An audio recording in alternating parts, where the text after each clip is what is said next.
bounce like a loop machine. All around town, people trying to get down. But my beats, they are hard.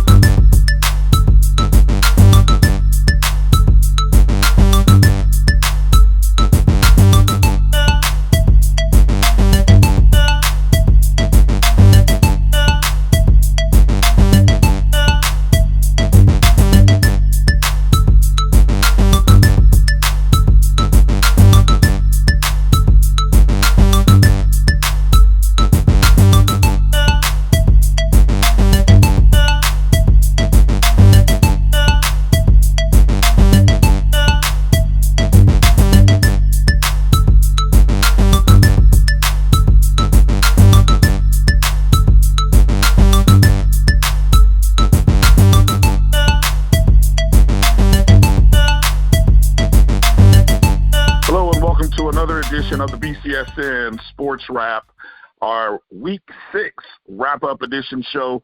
My name is Brian Fulford. Joining me as always on these wrap-up shows, my man A.D. Drew. And A.D., what another positive weekend of Black college football as we had some dramatic homecoming finishes, a lot of afternoon games, and I think a week that we didn't really know what to fully expect.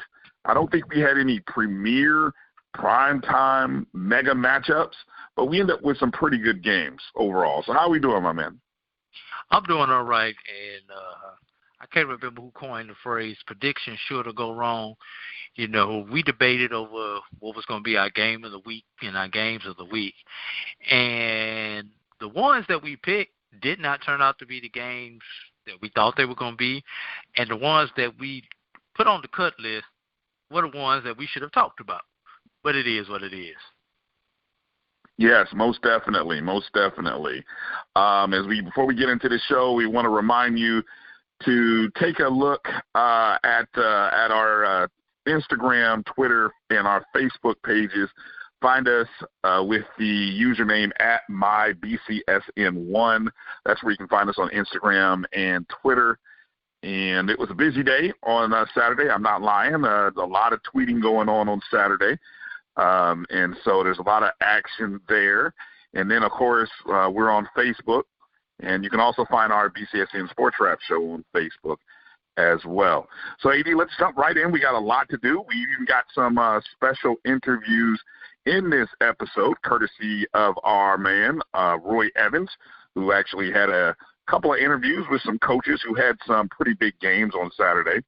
So let's start with the CIAA. And I don't know if this was necessarily promoted as a Northern versus Southern division matchup, but it just so turned out that the schedule makers set up October 5th for a North versus South matchup. Now, I like to think of this as the CIAA Civil War, but I don't know if that's politically correct, AD. How would you coin this matchup of games that we had in the CIAA? I call it crossover day, Brian. Crossover, okay. So you won't go with the Civil War, the Civil War action, huh? No bite on that. Huh? No bite. Now I'm gonna leave you out there on your own on that one, Brian.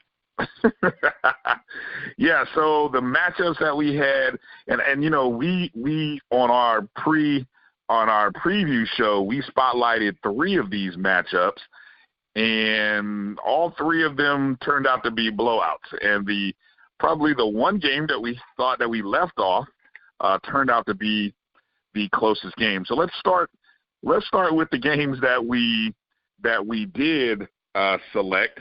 And that first game we've got Virginia State taking on Shaw, and this was not even a close matchup. No, it wasn't, Brian. No, it wasn't. Strong run game by Shaw, stingy defense. They only gave up 18 yards. Strong run game by Virginia State and the stingy defense. They only gave up 18 yards to Shaw as they went on 35-0 in that particular game, Brian.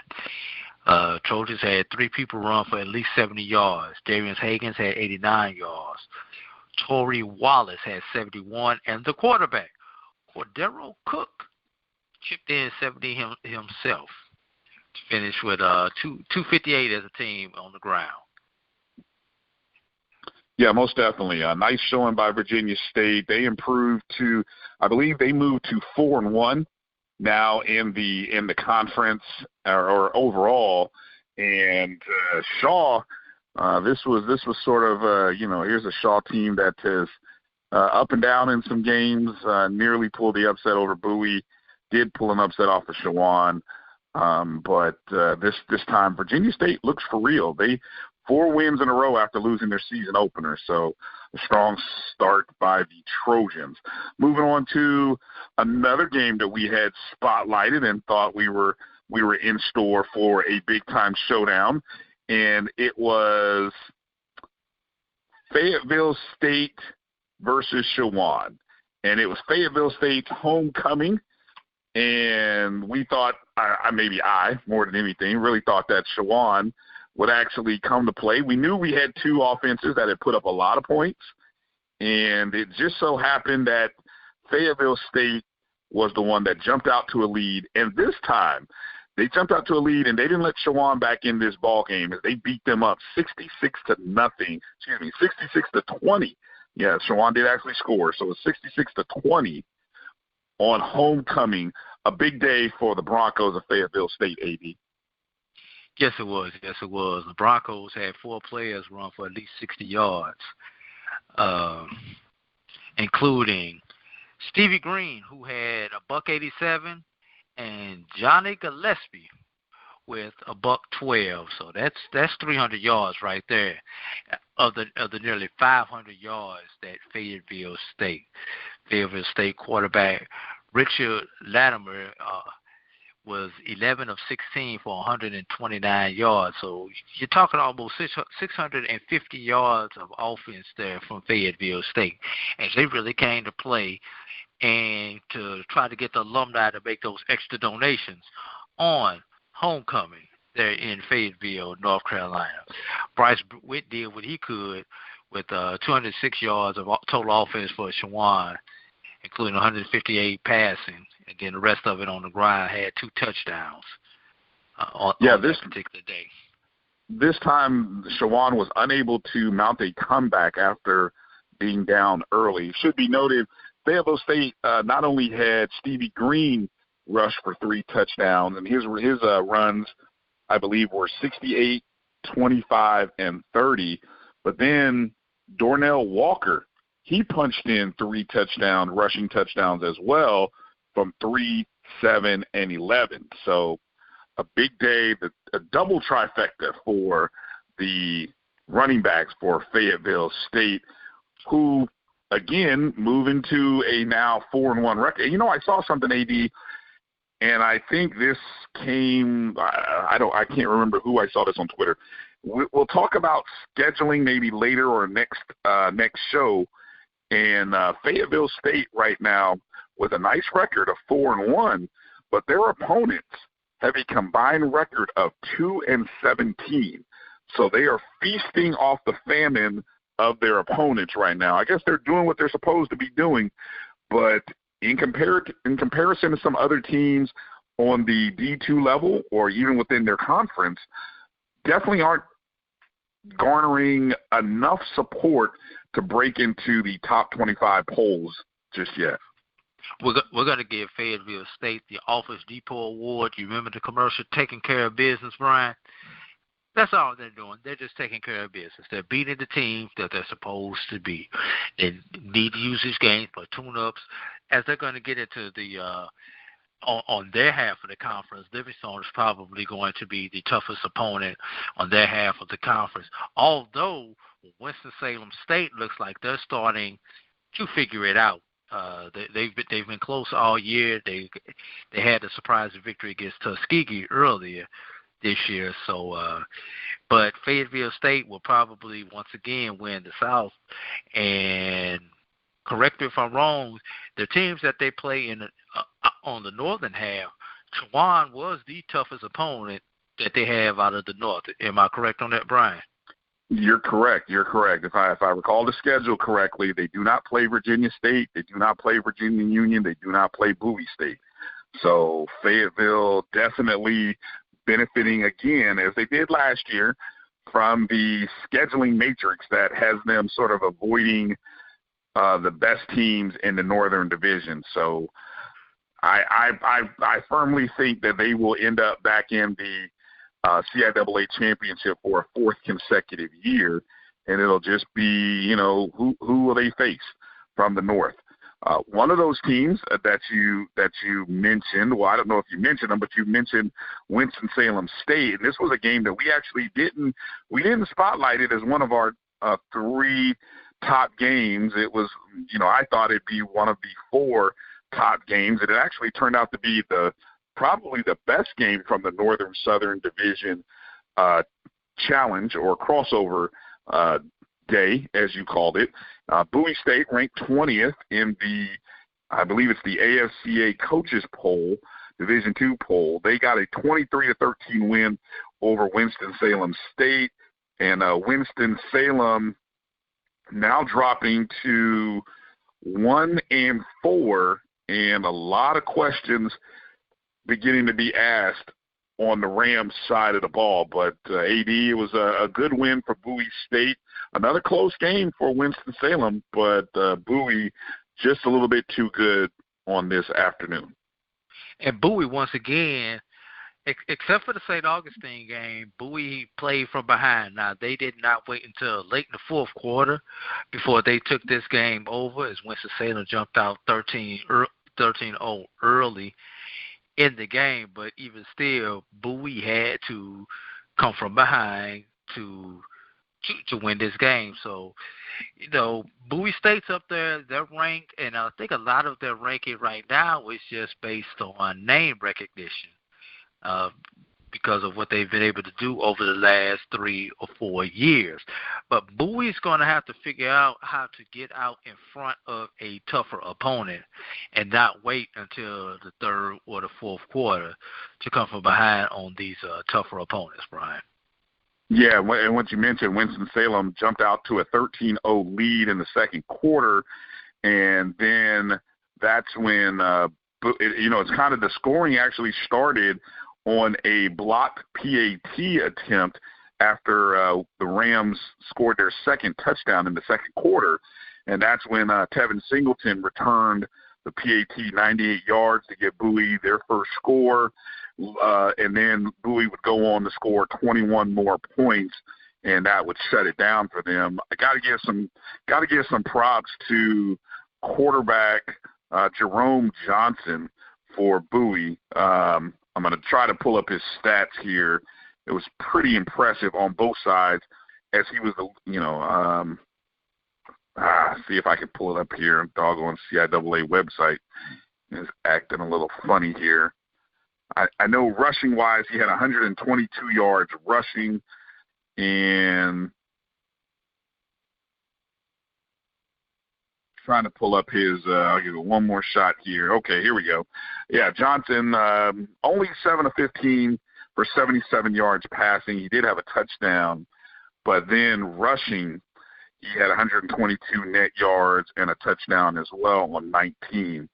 So he seems to be moving into the permanent, well, I don't know, even Gaston Cooper did get in, but let's just say, I don't know if it's a 2-quarterback system that Bowie's running, but it just seems that Johnson has firmly placed himself in the mix and might be showing himself to be the better of the 2 quarterbacks for Bowie. Yeah, he's been taking the majority of the snaps the last couple since he's been named the starter. All right, let's move on to the game that I thought was the game of the day in the CIAA. Unbeaten Livingstone, finally 4-0, finally getting a chance to prove their worth at home against Virginia Union. Here comes the Panthers, preseason, one of the preseason favorites in the Northern Division. Obviously, they Bowie is the favorite, but you got to consider Virginia Union one of the top 2 or 3 candidates. And I was looking forward to this game. I just wanted to say, although neither one of us had the guts to take Livingstone, and for good reason, thankfully, because Virginia Union would just put a walloping on Livingstone, 44-0, AD. And I think once it kicked off, that's when the game stopped being close. Livingstone has been a product of their schedule, just like Fayetteville has been, Brian. Fayetteville is played the weakest schedule. Livingstone has probably played the second weakest schedule in the CIAA. And it showed in this particular game, as they were only able to muster 172 yards of total offense, Brian. Yeah, pretty bad offensive showing. On the other, defensively is where Livingstone has sort of made their, sort of where they've cashed their chips, so to speak. But they didn't have an answer for VUU. They definitely didn't have an answer for Charles Hall with 129 yards receiving, and Tobias Taylor added 53 yards on the ground. Those two players right there, Brian, outgained the whole team. Yeah, well, the Khalid Morris to Charles Hall combination has been pretty special. And really, when you look at I don't think Tobias Taylor has had a 100-yard rushing game since the first game. I'd have to go back and look and see what he did against Hampton. But since that Hampton game, I don't believe he has had a large, I would say, a plus 70, 75-yard rushing game. He just has been bottled up. Tobias Taylor type games. Well, he hasn't had the game that we expected last year, and maybe that's a product of everyone knows what's coming, and so they're bottling things up, or at least stacking 8 in the box. And what's killing them this year is the passing game. And so you pointed this out in the pregame that Charles Hall had his fourth game of over 100-plus receiving yards in 5 games played, and his third game with 2 touchdowns. So, again, one of the top combinations in Division II football right now, Khalid Morris and Charles Hall. So, just in those, of course, we talked about the North-South showdown. So, in just those 4 games, the Northern Division was sitting at 3-1, and they would carry it home actually 4-2, as Elizabeth City State would beat St. Aug 27-17. It was actually the first win for Elizabeth City State since 2017. And, of course, we're very familiar with the troubles that St. August had this season, so it was a matchup of 2 winless teams. But the Vikings got their first win in over, 2 years. So that was a pretty big performance for them. And I want to make sure, who else am I missing here as I'm looking? Oh, and then over on the Johnson C. Smith managed to get the only other win for the Southern Division as they beat Lincoln, PA, 26-19. So all in all, the Northern Division again wins 4-2 on the crossover, and props to the CIAA schedulers on that. What are your thoughts on just the way that whole scheduling thing broke down? I love how they're able to do it. I wish the SIAC could do it. They can't do it because they're odd. I do believe the SWAC has one weekend, whereas they have all their teams crossing over. I'm not sure which weekend that is off the top of my head, but I know the SWAC does it also. So 2 conferences you can do it, 2 conferences you can't do it because of the odd number of teams. But even still, five games were duds, Brian. Let's be real. Yeah, you had one decent game. I guess 2 decent games if you want to throw that the Johnson C. Smith game in there. So 4 of the 6 games were duds. Yeah, actually probably the closest games were the Elizabeth City State game and the Johnson C. Smith game. Those were probably the 2 closest games, featuring the 2 pairs of opponents that, to be honest, will probably not finish anywhere in the top 3 or 4 in their in their respective divisions. So those are probably the closest games.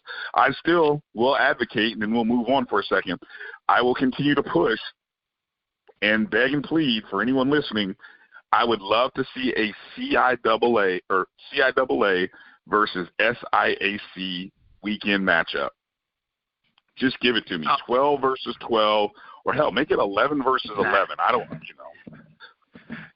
Yeah. I think SIAC has extra teams, so somebody's going to have to sit out. But as far as the rest of them goes, well, you can throw Edward Waters in there. I think Edward Waters is a potential future conference member. So why not? Yeah, 12 versus definitely. 12. Yeah.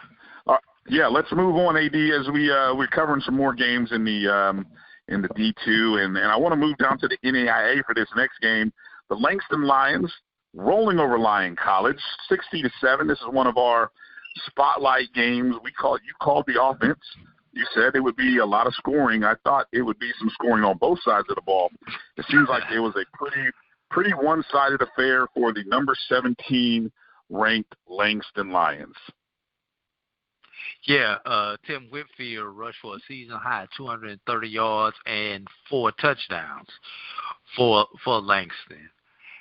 He scored the first 3 touchdowns, the game's first 3 touchdowns are runs of 24, 3, and 67 yards, giving the Lions a comfortable lead early in the second quarter, and they were up 28-0 at the half. Langston only gave up that one lone touchdown in the third quarter. So Langston's in conference play. Looks like they're ready to roll again, roll through another conference. They haven't lost a conference game since, I believe, 2017, Brian.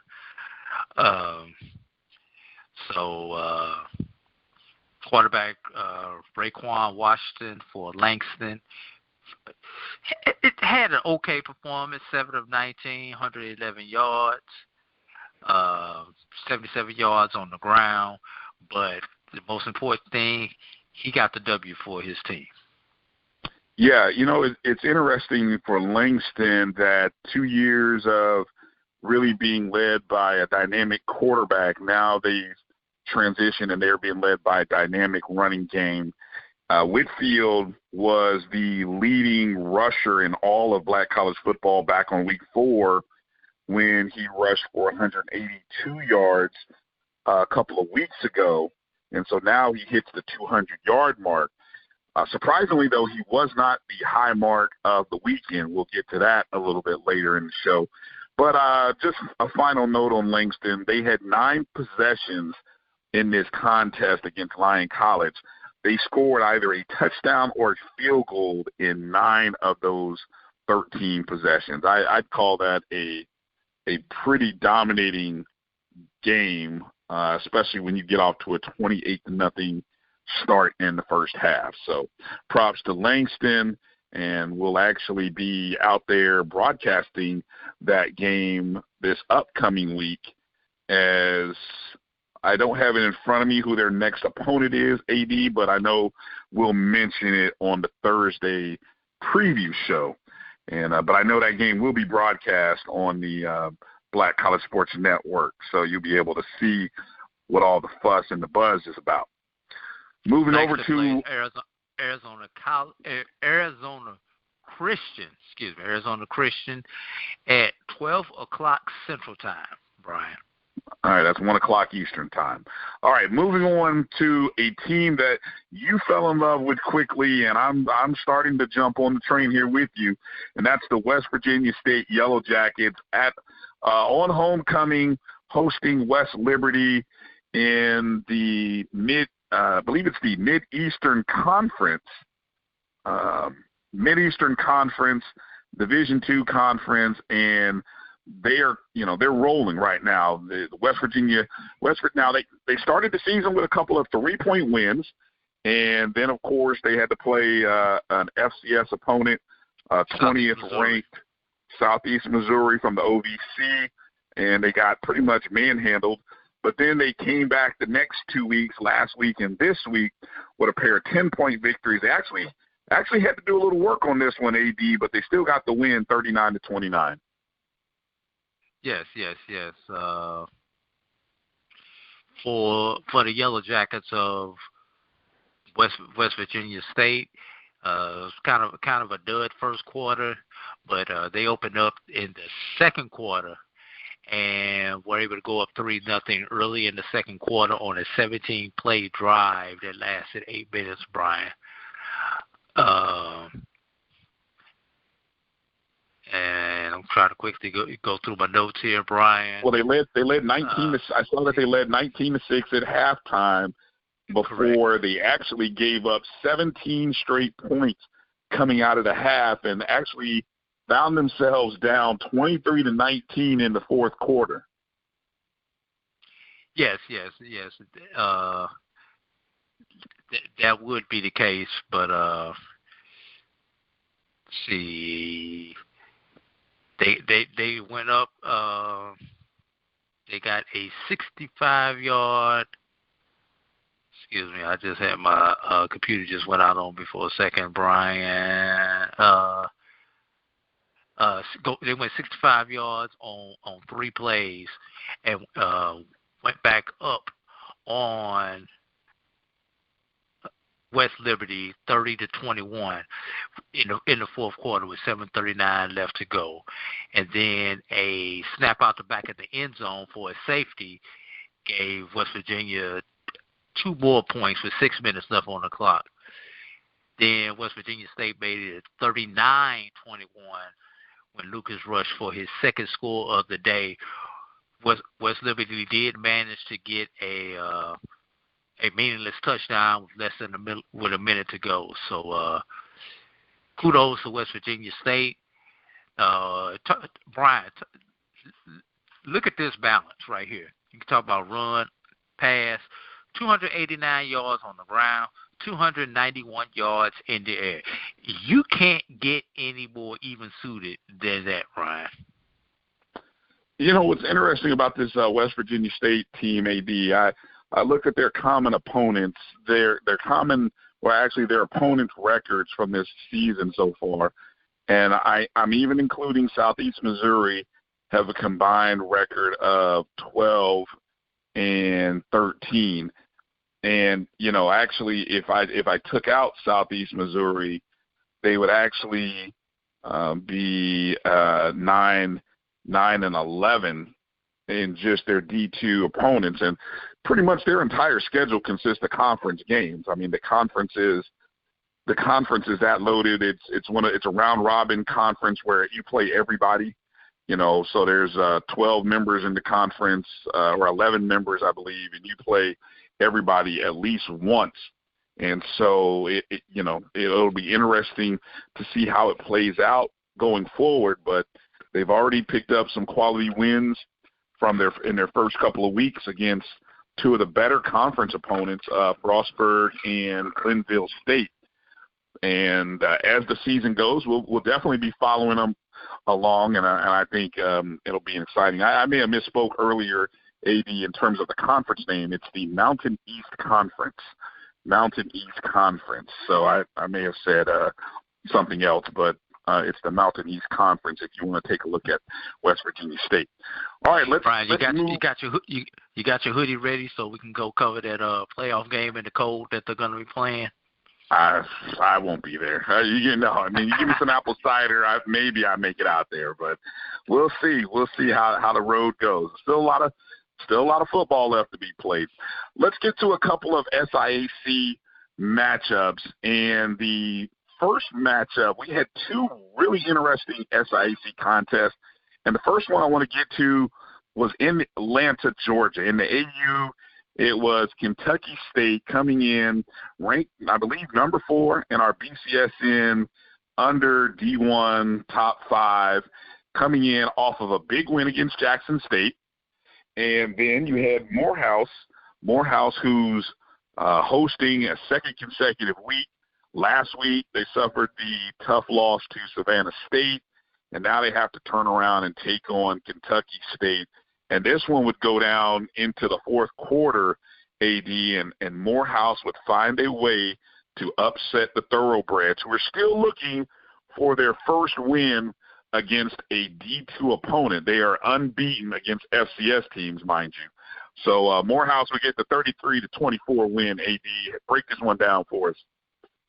Well, first of all, congratulations to Morehouse for finally winning a game in Atlanta, as that's their first game in Atlanta since Brian, since 2017, Brian, as they went over Atlanta last year. But I shall digress. It was the fourth quarter that helped Morehouse with their come from behind victory. Let's start off with the second quarter. And the first offensive possession of the second quarter, Kentucky State leaned on their big rushing attack, as they were able to put together a 12-play, 71-yard drive that led to a field goal that gave Kentucky State an early 3-0 lead. After a 3-and-out by Morehouse,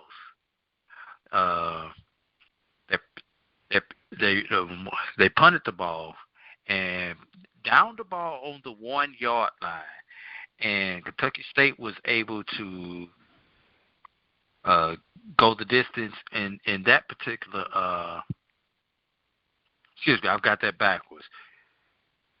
Kentucky State pinned them on the 1-yard line, and Morehouse was able to go the distance and take a 7-3 lead. Thoroughbreds came back in the third quarter, as Slive had 26-yard rushes on 4 carries on that drive, including an 8-yard touchdown run to tie the game at 10. Kentucky State later on in that quarter, Jalen Myers hit a 58-yard pass to Jonathan Powell for a touchdown that gave the Thoroughbreds a 17-10 lead going into the fourth quarter, Brian. That's when Morehouse finally decided to wake up, scoring 23 points in the fourth quarter. They opened the fourth quarter early, as Simmons completed a 10-yard pass to Bailey to tie the game at 17. Kentucky State did come back with a 5-play, 71-yard drive, but it turned out to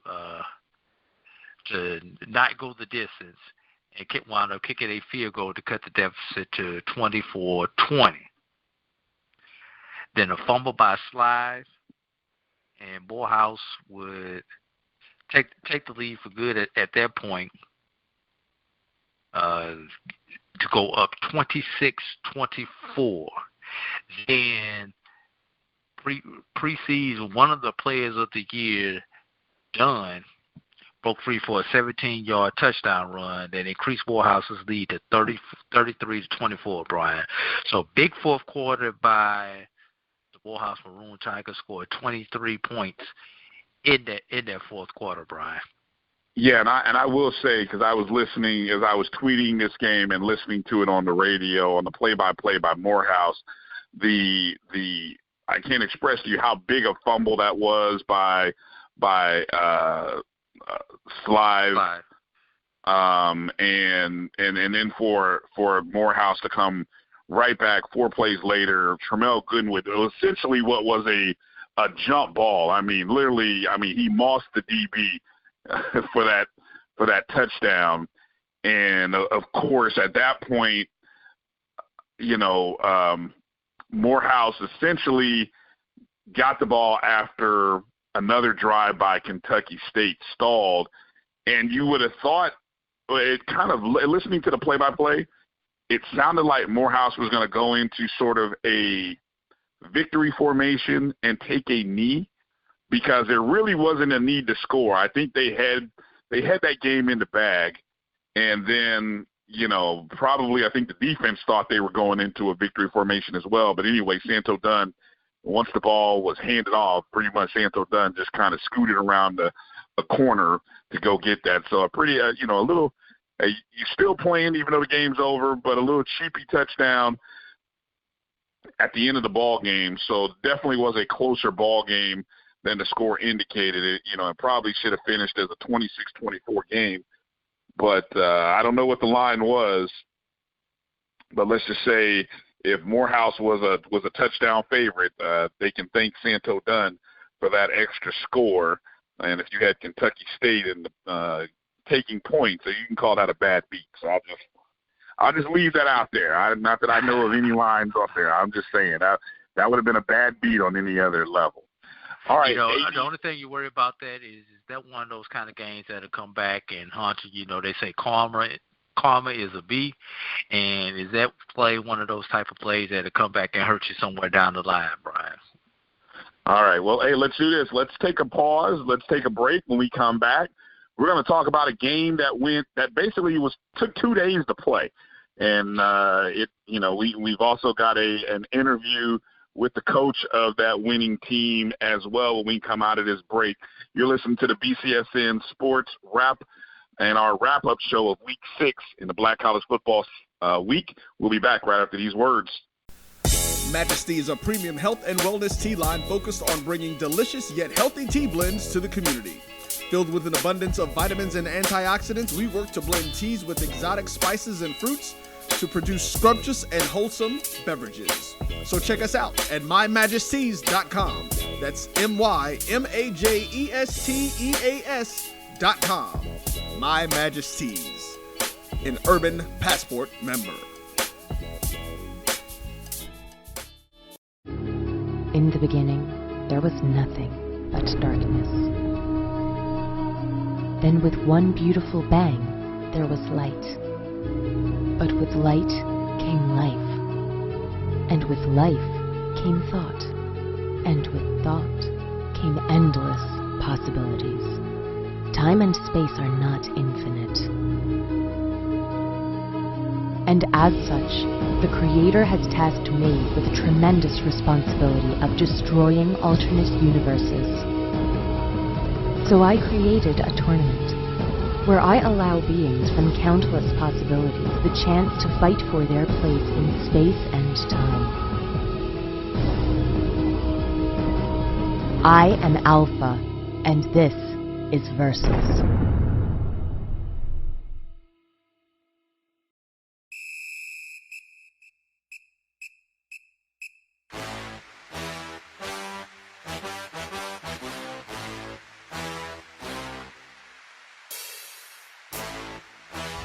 Be on hand to witness the renewal of an ages-old HBCU gridiron rivalry.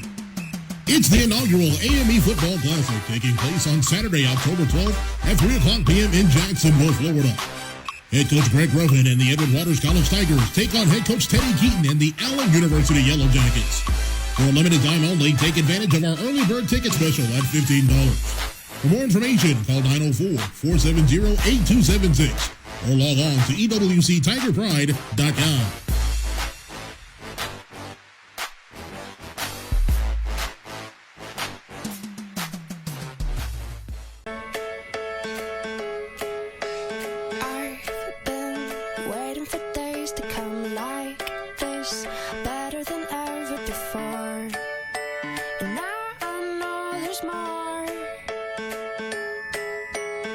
Wherever you've been, whatever you've been through, we have a warm welcome waiting for you at more than 325 hotels around the world. Book today at DoubleTree.com.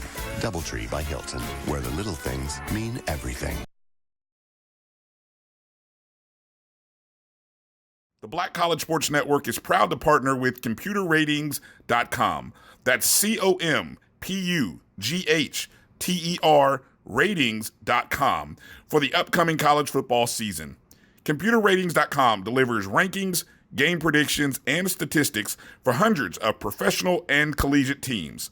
The key feature of ComputerRatings.com is the Versus Sports Simulator, which allows users to simulate any possible matchup and view the predicted scores along with a side-by-side stats analysis. Improve your odds by signing up for a subscription. Monthly, semi-yearly, and yearly subscriptions are available. For our listeners and viewers, use the promo code BCSN19 and get 15% off of your subscription at checkout.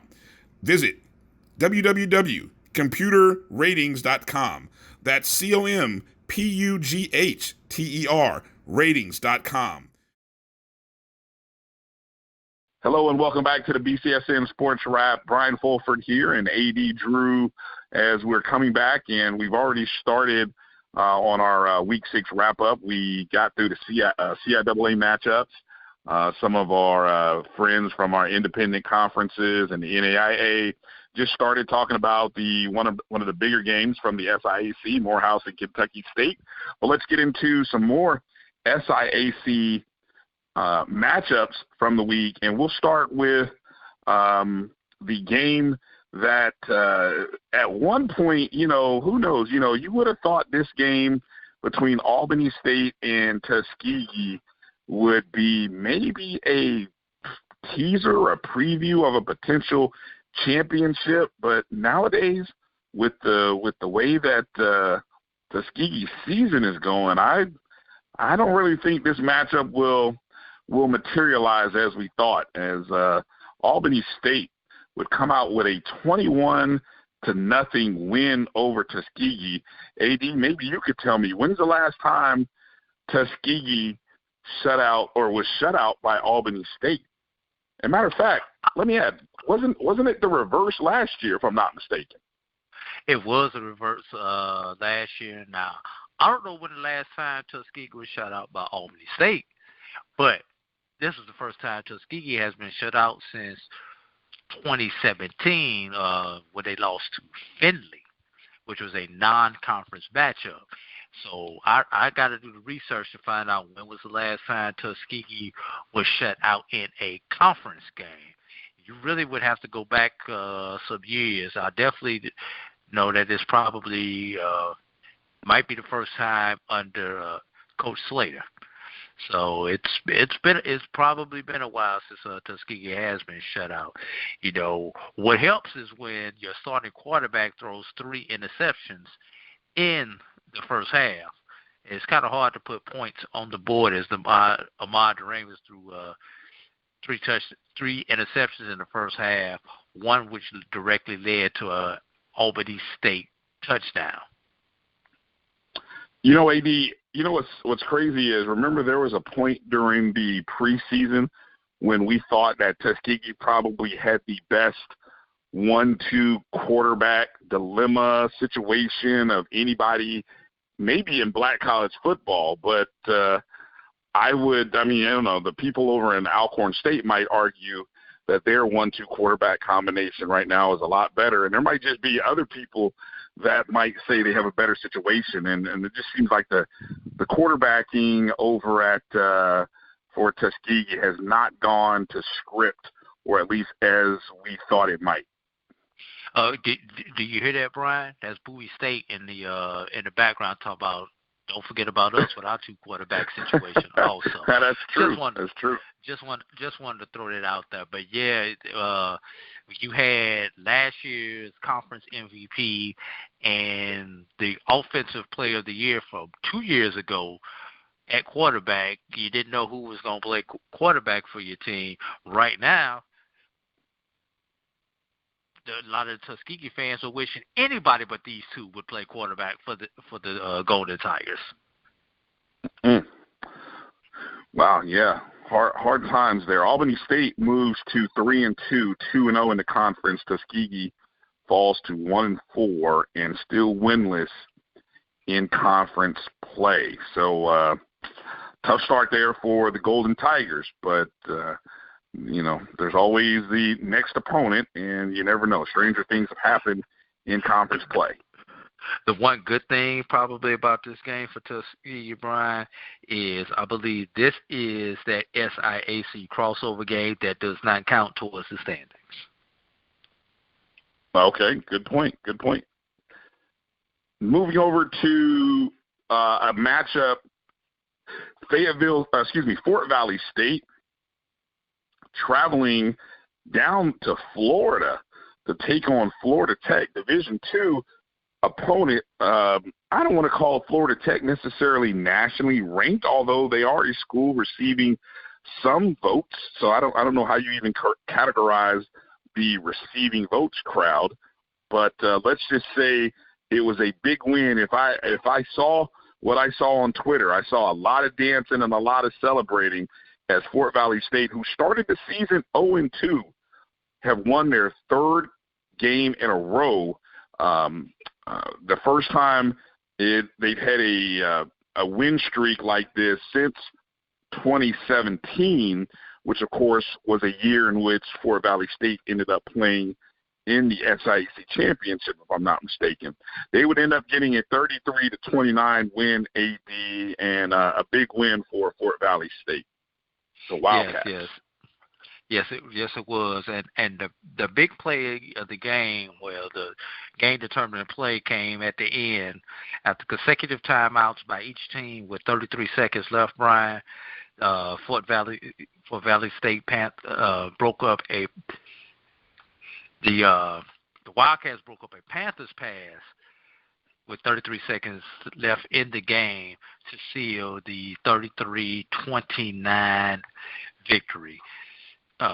Senior quarterback Jarman completed 22 of 38 for 254 and 1 touchdown, but he also scored 3 touchdowns on the ground from 10, 3, and 3, and had 13 carries for 45 yards. So the senior quarterback put his team on his back and was able to Slade John was able to lead the Wildcats to a victory on this particular day, Brian. Slade Jarman and the Wildcats starting to get right, starting to pick up some wins, pick up a little momentum after a rough start. Moving on to right, Slade Jarman was one of your players to watch earlier this year in our preseason show, Brian. He was. All right, moving on, AD. Got to keep it moving here. Edward Waters taking on Central State, traveling up to Ohio. And this game, of course, this would be the last of a brutal 4-game road streak, or a schedule of road games for Edward Waters. And this game would come down, and it would definitely be a close ball game. But Central State would find a way to hang on and win this game 28-21. And in the ball game, Central State would not only get a 100-yard interception return for a touchdown by defensive back Malik Johnson, they would also get a 98-yard kickoff return to start the third quarter by wide receiver Darrell Williams. And those two key plays would pretty much be enough to give them at one point, it was 28-7 after that Williams touchdown, and Edward Waters would answer with a couple of touchdowns, one in the third quarter by Deshaun Hughey, and Hughey, I believe it's Hughey, it may be Hughey, but I'm going to say Hughey, had a big day rushing for Edward Waters, 25 carries, 183 net yards, and 2 scores for the Tigers, who actually got a late touchdown in the fourth quarter to make it 28-21. But a couple of turnovers there by Edward Waters is what cost them. So Central State gets the win, and the Tigers move to 2-3, 1-0 in the conference. Edward Waters will be looking for their first win when they take on Allen University next week, and that game will also be broadcast on the Black College Sports Network. We're looking forward to calling that game, and I'm sure Edward Waters will be happy to be at home, waiting on a great home crowd to sort of get them their possible first win of the season. On homecoming also, Brian. It is homecoming. It is homecoming. Okay. And the only thing I'm gonna say about this game is, please, SIAC, when you let Edward Waters come in for good, please put them on the east side of the conference, because this is just unfair to the geographically the team to the east to have to play a Western schedule in your conference. Move one of the Atlanta teams to the west, put Edward Waters in the east, and give these kids a fighting chance. Interesting. We'll see if anyone heeds that great advice. What you're saying would actually probably require a little bit of conference realignment, if I'm hearing you correctly. Yeah, there's no way with Savannah State's definitely going to be on the east side of the conference. Edward Waters geographically is further east than Savannah State, who is now the easternmost team in the conference, but they're playing in the Western Division of the conference, which features teams as far away as Central State in Ohio to the north, and Lane College and LeMoyne in basketball season to the west. So for them to have to travel to these teams, especially now the Southern game, they did that to themselves. But the rest of the games, the conference did it to them. Put this team and get this team. If we're talking about student athletes and doing what's best for the students, let's get them so they do not have to travel the distances that they have had to travel this year. And, oh, by the way, Brian, speaking of travel, they still have to go to Houston and the Prairie View later on this year in the month of November. Right, and it should be noted that they're playing, even though they're playing a 7 SIAC opponents, they are pretty much playing a sort of an independent schedule. So the travel is all a part of just sort of the road warrior ways when you're out trying to play some of these D1 schools, FCS schools, trying to make a little bit of money for your program. So it just comes with the territory, I should say. All right, moving forward, AD, got to go to Charleston, where Savannah State, winners of 3 games in a row, they were rolling. They rolled into Charleston Southern, a team that was winless coming into this ball game, and for, I'd say, probably 2.5 quarters, maybe 3 quarters, AD, looked like Savannah State had control of this game, looked like they were probably going to win this game. And then the fourth quarter happened. You have to play 4 complete quarters in order for a team to win. This game probably hurt Savannah State in the fact that they are not eligible for the SIAC conference title this year, which means they cannot get that automatic bid.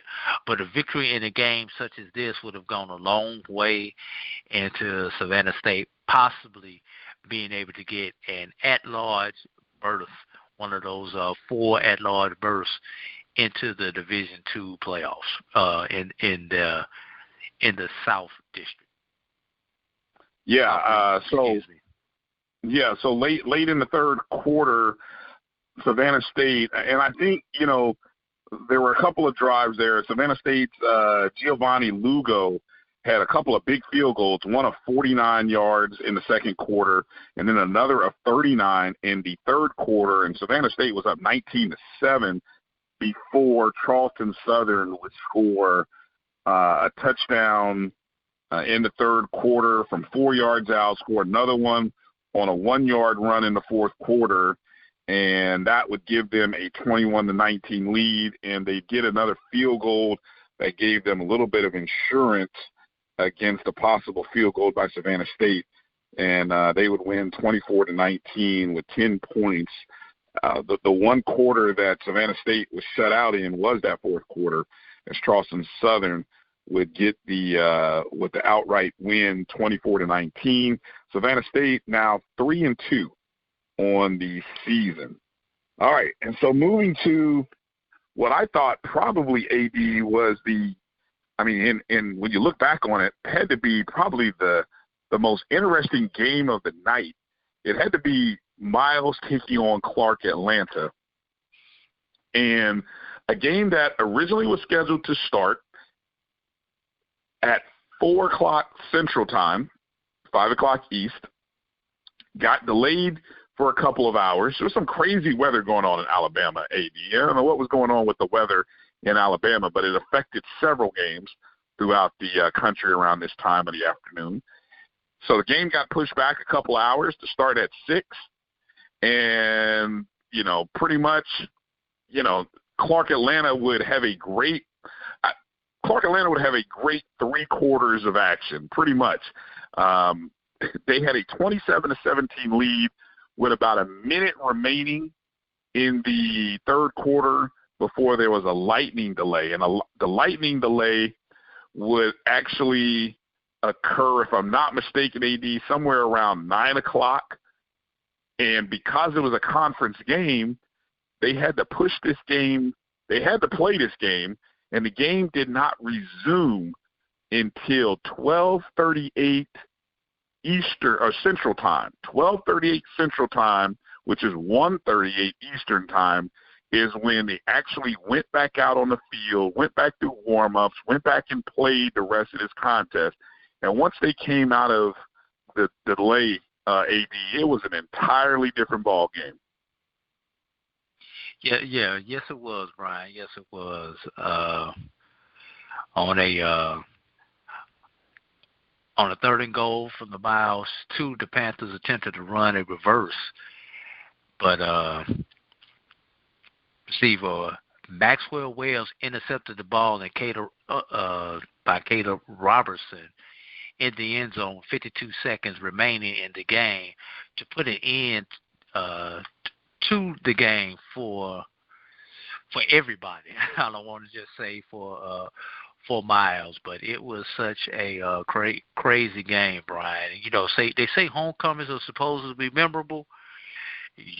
Even though they said it was about 12,000 fans, you're probably going to get about 100,000 people telling you that they were at that game that lasted basically until last call, Brian.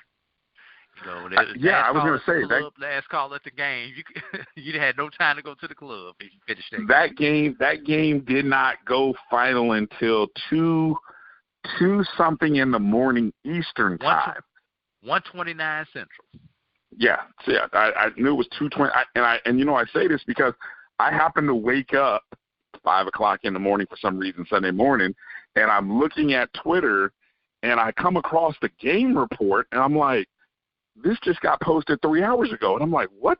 So needless to say, many of us had gone to sleep. Many folks had gone out and done a little partying. And so unfortunately for the players and maybe their I'm assuming their family stayed. Who knows? That's probably the only people who were there were family and administrators. You're right. People who had to cover the game. Yeah, that's about it.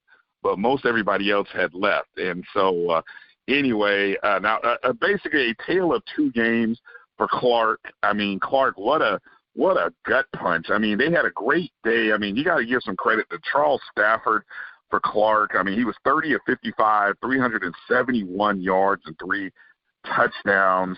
And then on the receiving end for Clark, Kendall Wimberly, 13 receptions, 187 yards and 3 touchdowns for Clark. As I said, leading 27-17 prior to delay. And then Miles would actually come out and out of the half and win this ball game. So what an amazing game. Miles improves to, I believe they're now 4-1, if I'm not mistaken, 4-1 and 4-1. Yep, 4-1, 2-0 in the conference. Clark 0-5, 0-2. Clark now has lost 3 games, AD, that I believe they've lost to Allen. Who did they lose to last week, if I can quickly recall? No, it was 2 weeks ago. Anyway, Clark has lost 3 games that have come down to almost final possessions or just the strange occurrence of the fourth quarter. So, I mean, the fourth quarter has just not been kind to Clark this season. That would be Central State, Brian. Thank you. Central, they had Allen, Central State, 2 losses that they pretty much had opportunities to win in the fourth quarter. And then here's this game against Miles. And no one who will forget last year, this game between Miles and Clark came down to a last-second touchdown that was won by Miles, and then the extra point to win the game. And it just so happened to coincide with another game between Central and Tuskegee, and of course it just led to the magical season that Miles had. But anyway, and so what we want to do is we mentioned we had a couple of interviews, and so what we're going to go to is our man Roy Evans actually had an interview, was able to speak with Coach Reginald Ruffin, and Coach Ruffin was kind enough to, I'm not sure whether he did this as he was still awake or whether he probably got maybe a couple of hours of sleep before he did this interview, but we're thankful to him for getting up early Sunday morning and talking to Roy Evans regarding this game. And so here's our interview with Coach Reginald Ruffin of Miles College. Hello, this is Roy Evans with the Black College Sports Network, and right now on the line, I have the head coach of the Miles Golden Bears, Coach Reginald Ruffin. Coach Ruffin, how are you doing today? I'm great, Roy. Thank you, man, for having me. Oh, well, listen, we definitely appreciate you taking the time, especially what we would consider early after your homecoming victory, 31-27 over the Clark Atlanta University Panthers. But a game that 6 hours worth of delays, Coach, it didn't get finished until after 1 a.m. Central Standard Time. Tell us about that experience and what that was like yesterday. Well, I don't want to ever experience that again. I can tell you that. But for the most part, you know, anytime it's a conference game, you know, you're going to have to finish it. You're going to have to play it. You know, the weather just man up above just had his way, you know, and you know, we just had to be patient and just continue to wait, you know, and just wait for all those delays. I mean, it just seemed like every time we got ready to get ready to start it again, you know, it started back lightning and, you know, and I was like, come on, you know, but, you know, it was a conference game and, you know, both teams know we had to both finish and play out that game. And, you know, so our kids, you know, especially coming after that delay, you know, they actually came out ready to play. Okay. So you guys were actually trailing for several parts of that game going into the fourth quarter. But coming back, you guys scored 14 points in the fourth quarter. Tell me what that comeback was like. How did that help you guys kind of move, you know, stay focused? Or what did you do to help the kids stay focused in that sense? Well, I just told the kids, you know, every morning we wake up, we practice 5:30 in the morning, and the bleachers, you know, the stadium is empty. So the stadium was empty last night. Everybody went home for the weather. So I just told our kids, you know, we're accustomed to this environment, you know, with no one being inside that stadium. And I just told our kids, you know, we just got to buckle down. We played a good Clark Atlanta football team. You know, their record didn't show, you know, because they're a young football team. And, you know, we did some things that helped them as well defensively in the secondary play. But, you know, for the most part, our kids just remained focused, you know, during that delay. And we just tried to just keep motivating them to just come out when we got to go back out. You know, we need 2 good possessions. In defense, we need to stop them. Offense, we need to put 14 up. You know, in defense, we got to stop them. And the kids rallied and did exactly what we said. Okay, great. Now, Coach, we had the opportunity, of course, to speak with you during the SIAC Media Day, and my partner, Brian Fulford, talked about this year coming into the season that you guys might be on what he affectionately liked to call the Miles Payback Tour. And coming into that with some games that were really tough for you guys last season, some tight losses. But, you know, for as of now, those 3 losses have been 3 avenging wins. How are you guys focused and looking at this season, and what is it that helped that's getting your kids moving forward? Well, the biggest thing is, you know, you have to take it one game at a time and not overlook opponents and not play down, I say, to the record of an opponent. And I thought we did a lot of that last year. But we also had a young football team last year, for a lot of first-time guys in that secondary, first-year quarterback, you know, and Daniel, and, you know, and we just had so many youth on that team. But we were so young, and we just needed to gel, and, you know, we kept playing. In every game we got better. A lot of games we lost last possession where we could have got a first down and sealed the game, or intercepted or stopped them and sealed the game, but we didn't. And we just told our kids we knew that we were a young football club, but we could grow and we could get better, just to make sure we was getting better each and every game. And that's what I thought our kids were doing. They would get better. And then, you know, that Lane game, you know, it was tough for us. Watching the kicker miss 4 field goals before we played him, and then he went perfect, that game. So it was a lot of variables that went against us and of losing that game, losing a few of those games in the last second. But for the most part, I knew we were young, and I knew we would grow, and I knew we would have a very good football team if we can stay healthy and do the things that it takes for us to be successful the following season, which is this season. And our kids are buying in. Okay. Well, and kind of to roll into that, you guys, your point production is up by 13 points this year. Last year you guys were around 24 points, and right now you're hovering at around 30-some-odd points, 37 points per game. Is that also a function of the guys being in the system another year and being able to execute the offense at more of an instinctual thing as opposed to trying to think their way through it? Oh, yes, most definitely. We returned the whole offensive line, all the starters, all back. And we only lost Justin Hardy last year on the offense. And, everybody's back. So, we had a great spring. Spring was the learning curve was a lot different than it was the previous spring. You had the new trigger man that came in during camp, and that wasn't here spring ball of last year, but came in during camp. So those guys had to gel with him and get used to those special receivers, get used to him, Daniel. But, when you look around, had a great spring. Those guys been together a little longer, in camp and, spring ball in camp. And then now all of a sudden, you got a team, you got a group of guys that, that gel together, work hard a little different than it was, previously because they were so young and new to the system. Like you say, it's a system. We run a system. Our kids know the system. Once they get involved in the system, it's something that's easy for them. But they just had to know the system, and they feel comfortable now.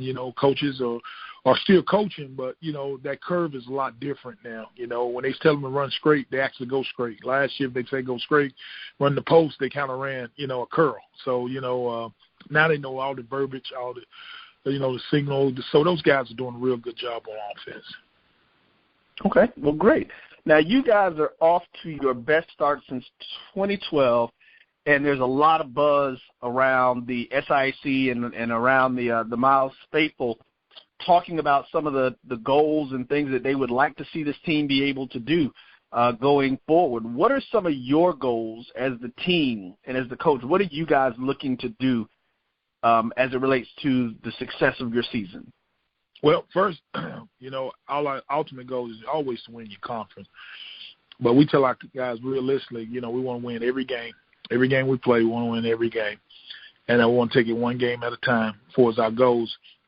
And then our goal is just repeating as conference champions and then have an opportunity to go to the NCAA playoffs and taking it one game at a time. HBCUs, we always kind of not get that opportunity, based off criteria, based off a lot of things. We have a lot of good HBCU guys, teams that has the opportunity that should be in the playoffs, should have opportunity, but based off the criteria, sometimes we don't get opportunity. But we pushing and striving to get that opportunity to play for a Division II national championship.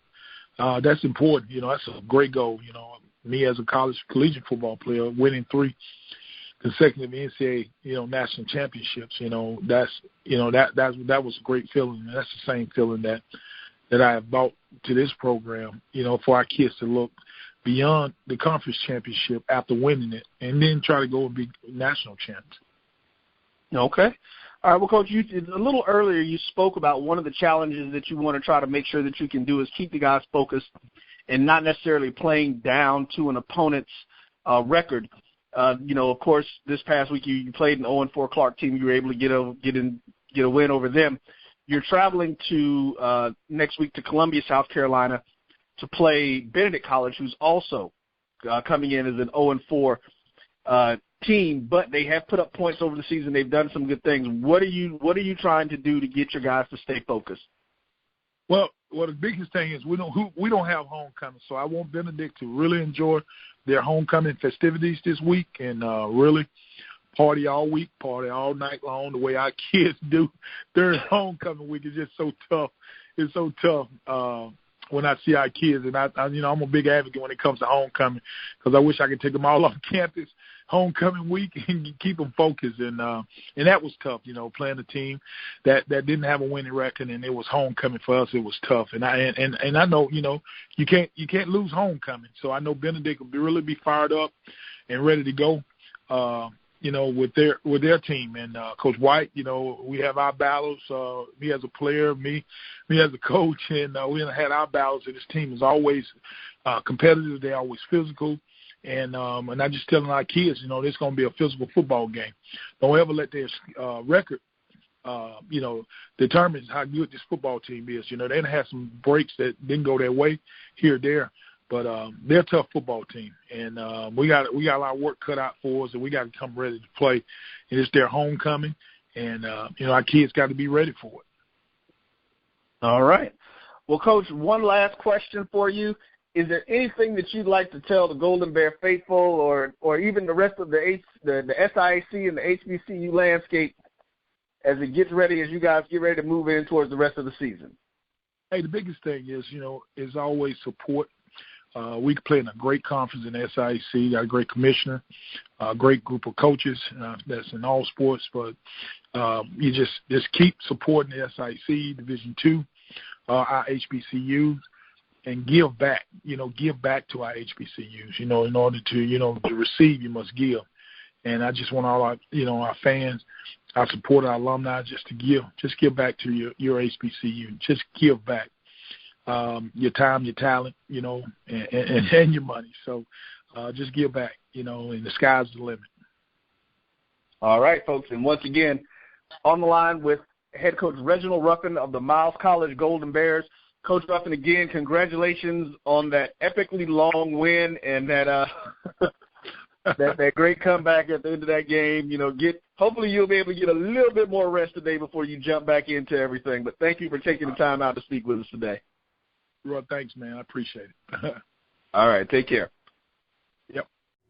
Now, you can live in Texas and not have a good red meat blend. Texas Cowboy Dust is designed for steak and other red meats. It's out to be my most popular spice blend, made with onions, peppers, ground mushrooms, pink salt, and other spices.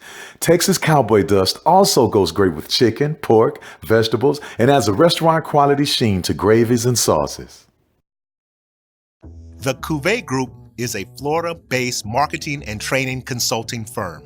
We help businesses communicate to their target audience and engage them in conversation. We also help to expand their audiences, which will ultimately result in growth for those organizations. In addition to being a certified constant contact specialist, my colleagues and I are also certified in John Maxwell Leadership Principles. We use these proven principles to conduct workshops, training, and private coaching sessions for individuals and companies looking to take things to the next level. Contact us to schedule a free consultation. Issues today, don't delay, call Cuvée. I've been waiting for days to come like this, better than ever before. And now I know there's more. Wherever you've been, whatever you've been through, we have a warm welcome waiting for you at more than 325 hotels around the world. Book today at DoubleTree.com. DoubleTree by Hilton, where the little things mean everything.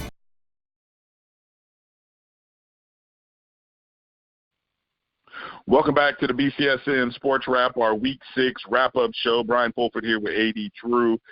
Definitely want to thank Coach Ruffin for taking time out to talk with Roy Evans regarding that game and just the season thus far for Miles.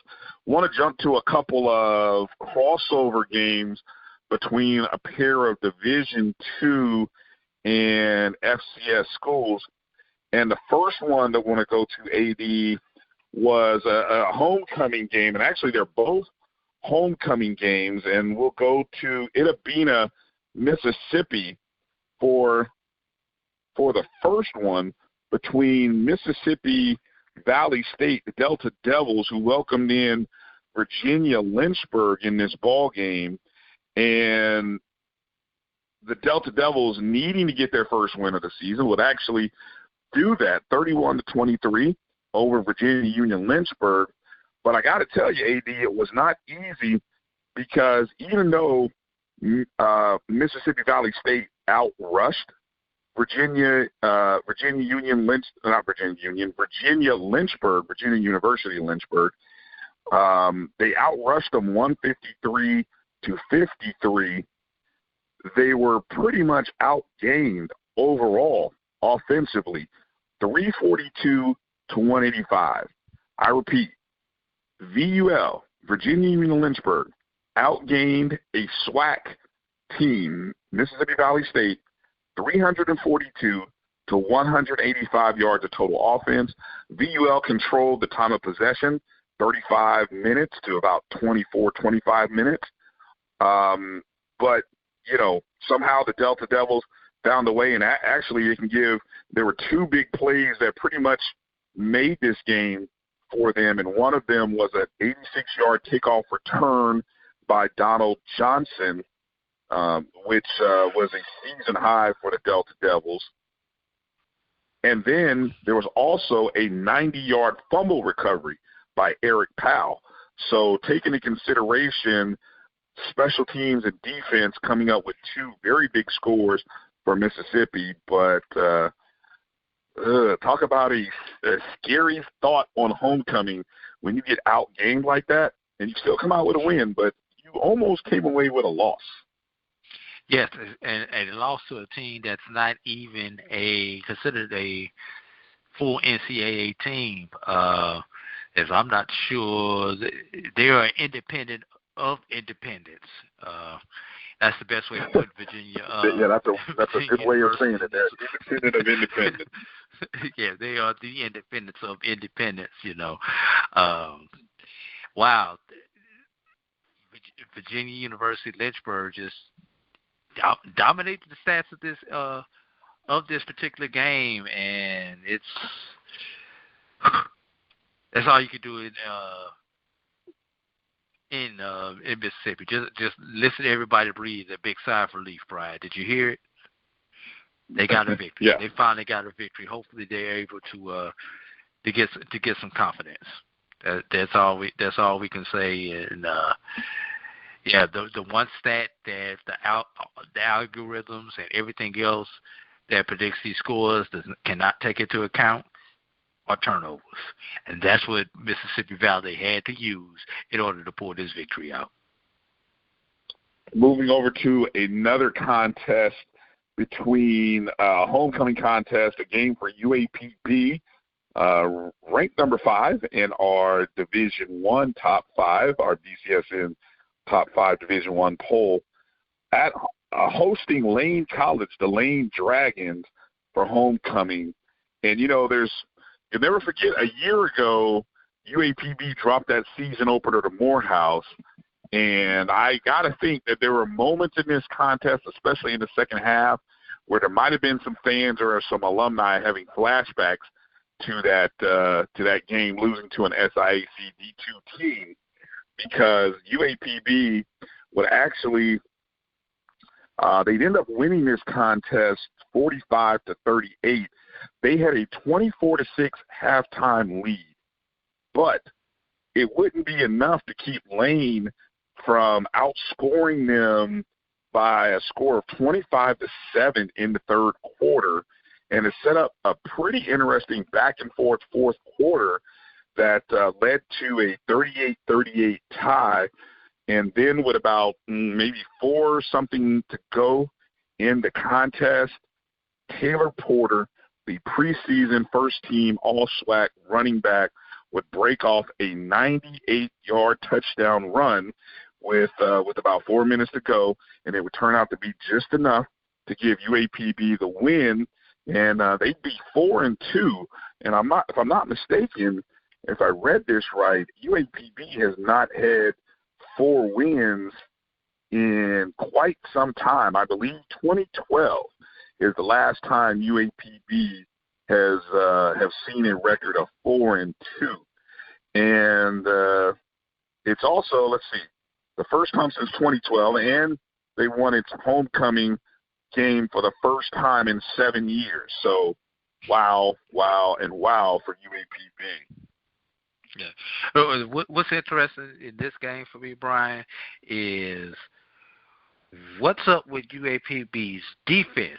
Lane scores 38 points. Lane has not scored 38 points against anyone this year, and I believe they've been shut out this year, at least one time this year. So what is that saying about your defense, Division I, Arkansas Pine Bluff, giving up 38 points to Division II, Lane College? Yeah, well, hey, I don't know. We've seen the defense. The defense has had its struggles all season. And really, with the exception of maybe the opening game of the year when they forced TCU to take 6 field goals instead of giving up touchdowns, that was probably the best performance maybe we've seen against a more highly regarded opponent. Let me just say it that way. And so, yeah, UAPB, I mean, they got a tough road ahead. They got some tough games. We saw, they weren't able to handle the challenge of Southern, and it only gets tougher for them coming up down the road. So another homecoming win. So as we reported, let's see, we've got homecoming wins from Fort Valley State, homecoming wins for Fayetteville State, homecoming wins for Miles, UAPB, and West Virginia State. 2 more homecoming wins to make mention of. We'll get to those in just a moment. But I thought we'd mention some other games that were bumping on around. And a game in Alabama, AD, that, that weather in Alabama playing havoc to a lot of people, and it definitely affected the Alcorn State-Alabama State game as there was a lightning strike. This was a game that was supposed to start at 2 o'clock in the afternoon Central Time. It didn't start until, I believe, 6 o'clock is what I saw. And so I don't know if that delay helped or hurt. It just means Alabama State had to be there longer as Alcorn State just thrashed them, jumped out to a 28-0 lead. Alcorn had a 239-64 edge in the first half. It was a complete domination by the Braves in the first half. 2 passing touchdowns, 2 rushing touchdowns. They forced 4 turnovers. I mean, it was just a pretty much a beatdown by Alcorn State in this contest. Junior Felix Harper, we mentioned him, the 2-time SWAC Player of the Week off the last couple of weeks. I mean, heck, last week he threw 6 touchdown passes. This time he would only throw 3, AD, and only 146 yards rushing and only 3 touchdowns this week. I think someone else may win the award, but I don't know of a backup quarterback that has had a better 3 weeks than this young man has. And it's a scary thought that you lose Noah Johnson and you've got a backup quarterback who's coming in putting up numbers the way he has. Any thoughts there on Harper and just Alcorn State, who gets the 35-7 win? I should note that they got a 35-7 victory over Alabama State. I think he left a player off that we need to give some kudos to. Freshman Nico Duffy, 101 yards and 1 touchdown for Alcorn State in this game as Alcorn outrushed Alabama State. Here you go, Brian. 213-67. 213-67. Alabama State did not come to run the ball on the ground, but after the big early lead by Alcorn, the Alabama State was kind of forced to pass and had to abandon the running game, and the stats prove it. Yeah, definitely. Pretty much a tough contest there for Alabama State, who I believe dropped down to 1-4. Alcorn State moves to 4-2. Excuse me, Alabama State is 2-3. Correction on that, 2-3. And one other stat about rushing, Brian. Alcorn 156-0 at the half on the ground. Wow. All right, let's move on. Yeah, that's a tough one. Got to keep moving away from that game. Moving on to the next game, I want to make a mention here of some other games just quickly. I'm going to breeze through these real quick, AD, so we can keep it moving here. Bethune-Cookman with a 31-20 win over Morgan State. Akevius Williams, the quarterback for Bethune-Cookman, accounted for 4 touchdowns. He threw 3 of them to Jimmy Robinson as Bethune-Cookman would continue their winning ways and improve to 4-1 overall, 2-0 in the MEAC. Also staying in the MEAC, we had North Carolina A&T just put a beating on Norfolk State by a final score of, I believe the final score was 58-19. 58-19. North Carolina A&T's win. The North Carolina A&T started this game with a 37-3 lead. At one point, A&T had scored 5 straight times in the first half of this ball game, and then turned around and came back in the second half and scored 3 straight possessions. So the Aggies were clicking. They had 594 yards of total offense, and it should be noted, but that man, Jermaine Martin, had another big rushing day. This time, he just missed breaking 200 yards by about 1 yard. 10 carries, 199 yards, net yards. I wonder if somebody's going to go back and look at some film just to get him that 200. And he had 3 touchdowns, which by my count, it'll be interesting to see, but he probably will be leading the country, FCS, in rushing touchdowns. Just he had 8, tied at 8 coming into the ball game, and I'm sure he'll be at 11. And so unless one of those other guys who were at 8 with him had a 3-touchdown day or more, I'm sure he will be you'll be right there with him. Any thoughts there on Bethune-Cookman and North Carolina A&T, AD, before I move on? No, that's kind of those games kind of went to script as we thought they were, and what an interesting matchup we're going to have in a few weeks when those two play for what's probably going to be the MEAC conference title. You're making an early season prediction there, AD, huh? I'm just saying it is what it is. You know, when you look at the schedule, I believe the last 2 weeks of the MEAC season is what's going to determine the conference title. As I do believe A&T and Bethune play each other the second to last week of the season before everybody plays their rival during the last week of the season. So it's going to be interesting in the MEAC. We won't know the clear-cut winner, the representative of the Celebration Bowl until November in this conference, Brian. All right. Well, another MEAC team that'll be right there in the hunt for the championship and the Celebration Bowl is South Carolina State, who got a win over Delaware State, 38-24 at home. The Bulldogs would get they'd actually have 452 offensive yards to Delaware State's 291, and the Bulldogs were led by Tyrese Nick, who threw 5 touchdown passes, 253 passing yards, and then would also turn around and rush 405 yards. So pretty much an all-encompassing day for Tyrese Nick. And, you know, it's kind of scary that we knew this young man was sort of a dual threat option, but the fact that he's throwing touchdowns at this kind of clip reminds me of another dual threat quarterback who decided to enter the transfer portal.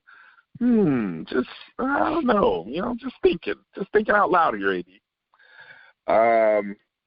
South Carolina State, they had a 24-3 lead early in the third quarter, so obviously the score not indicative. I mean, they still beat them by 14, but a couple of late scores by Delaware State made it a little more respectable. But trust me, this was all South Carolina State from start to finish.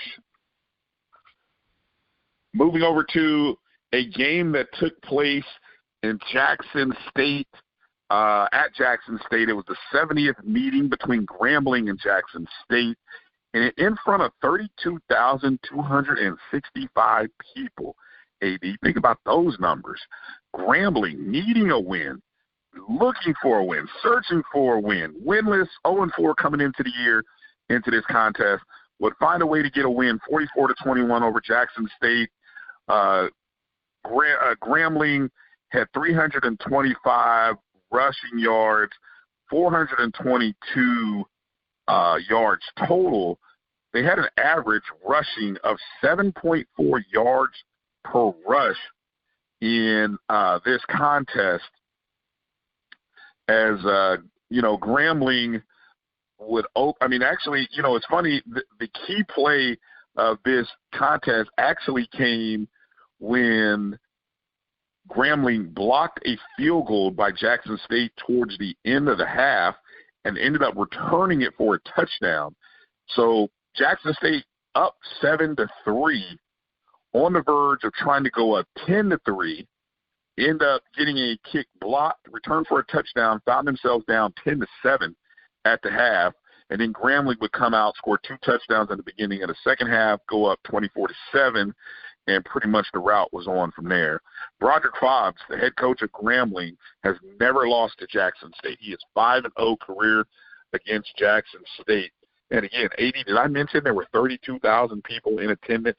I think that might be the largest number attendance-wise for the weekend of any black college game. Maybe the largest FCS game.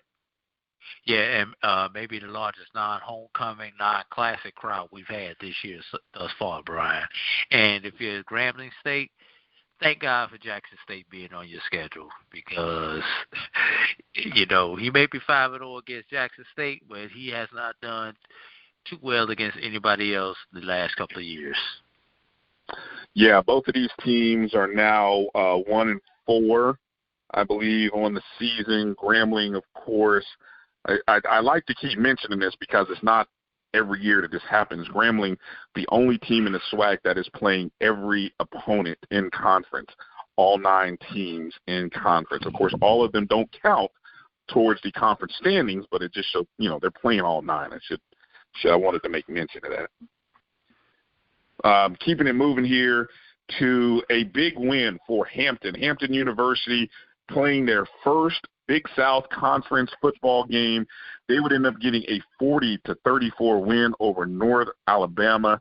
Hampton actually had a 20-2 lead at the half in this contest before they actually were a part of an amazing fourth quarter, AD. 36 points were scored in the fourth quarter, 5 touchdowns, 1 2-point conversion, a little bit of back-and-forth action as Hampton would actually blow the lead and find themselves in a tie ball game at 25, but they blocked the extra point attempt, returned it for 2 yards, grabbed a 27-25 lead, and would manage to score a couple of times to push it to 40, a late score by Northern Alabama. But needless to say, a good win for Hampton, and DeAndre Francois just put on a clinic of sorts. I mean, he did have a great night passing, 28 of 41, 347 yards, 3 touchdowns, and 3 interceptions. He also had 31 rushing yards and a rushing touchdown. So 4 touchdowns overall for DeAndre Francois. I would say he is starting to get a little bit comfortable with his teammates and just the role and everything that he's doing there at Hampton. Wouldn't you say, AD? Yes. I think him getting to camp late really slowed down his development, but he's starting to rely on his teammates, and everything's just clicking as the chemistry is starting to build with this particular team between the quarterback and the rest of the team. And kudos to Hampton after competing as an independent last year due to all of the controversy with them leaving the BAC for them to get a win in the conference, in their first conference game. Yep, a good win for those guys, and we'll see how they continue to do in the rest of their schedule. Before we get to our last few big homecoming games, we gotta bring out a couple of bad losses for a couple of our HBCUs, and we'll start with Howard, who were traveling to Harvard, a game that I would say has some, it should have been a bigger deal, but I think after the past week and some of the controversies surrounding the Howard football program, this game, I'm not sure too many people expected much from this contest. I don't know if anyone expected the outcome that resulted, as the Harvard Crimson would beat Howard 62-17. Howard was outscored 34-0 in the first quarter. It was actually a pretty close competitive first quarter, but the second quarter just got away from them. Harvard blocked 3 punts. I believe they were 3 punts here in the first half, and the game just got a little bit away from Howard, as it seems to have happened a lot. The defense that gives up another high, obviously the high they gave up this year was 79 to Maryland. Well, now they gave up 62 to Harvard. I mean, it's just been a bloodbath defensively. The one bright spot is freshman quarterback Quentin Williams in his second career start. Looked pretty good. Again, 13 of 23 passing, 224 yards, 1 touchdown. I believe he had a rating, if I saw it correctly, of 152, which is pretty doggone good. He was sacked, however, 7 times. So that offensive line looks like Howard was playing the Crimson Tide in this particular game, Brian. Oh, you got jokes. I saw what you did there. Crimson Tide. I see what you did there. You got jokes. Oh, this guy. Part of that, the bad offensive line play, not that is the reason. It may be a reason why Kalen Newton decided to enter the transfer portal. I'm sure among other things as well. Yeah, maybe it has something to do with the offensive scheme that Prince has that he didn't agree with, and it may have some of the issues that lead to quarterbacks getting sacked and pressured because of the scheme and the reads that the quarterback is required to make. Just saying, because it is a factor.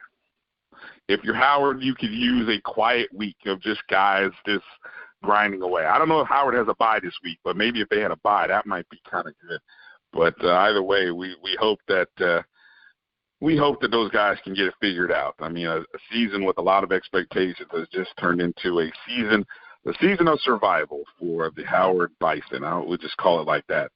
Another disappointing loss, this time Tennessee State with a conference matchup on the road against Jacksonville State. Tennessee State had jumped out to a 17-3 first quarter lead, but there's a lot of football left to play after that, and slowly they saw that 2-touchdown, 313 first-half offensive output just slowly drift away from them as they found themselves only leading 20-17 at the half, and they'd eventually lose this game to Jacksonville State by a score of 31-23. And so that is 2 conference losses for the Tigers, who I believe now are 1-5. Might be 1-4. Don't quote me. I know they only have 1 win, unfortunately. Bright spot for Tennessee State. Chris Rowland had another 100-yard night receiving, but the bad thing for him, it only came on 6 catches, and it's the first time Chris Rowland has not had double-digit catches this entire season, Brian. Well, he'll probably still be leading the country in receiving, and especially in all-purpose yards, no doubt. I 226, no doubt. 226 of them in this game, Brian. There you go. All right, let's get to I believe we've gotten through most of the games from this past week, except for two big homecoming games that we want to make mention of here. The first one was a SWAC showdown between Alabama A&M hosting Texas Southern. Texas Southern winless on the year. Alabama A&M coming into the contest with a record of 3-2. And this game would sort of go back and forth as Alabama A&M jumped out to the early lead before Texas Southern would tie it up, take the lead, give it back, and we went into halftime with a 13-14 tie, or 13-14 game. I was almost going to say a tie game, but you can't be tied at 13-14. And then, the Bulldogs actually would jump out to a lead, with two touchdowns in the third quarter. They had a 28-13 lead. And then we would end up with, over the next quarter and a half, just in the course of this ball game, we would end up with two ties, two lead changes that actually saw Texas Southern come back and tie this game and force an overtime. And in overtime, the first possession belonged to Alabama A&M. And if you give Akil Glass the ball first, you might as well kiss this one goodbye, as he would connect and score a touchdown on the first opening possession, and the Bulldog defense would hold on and keep Texas Southern out of the end zone and secure the 35-28 victory. And Glass threw for 377 yards, another 4 touchdowns, 0 interception night.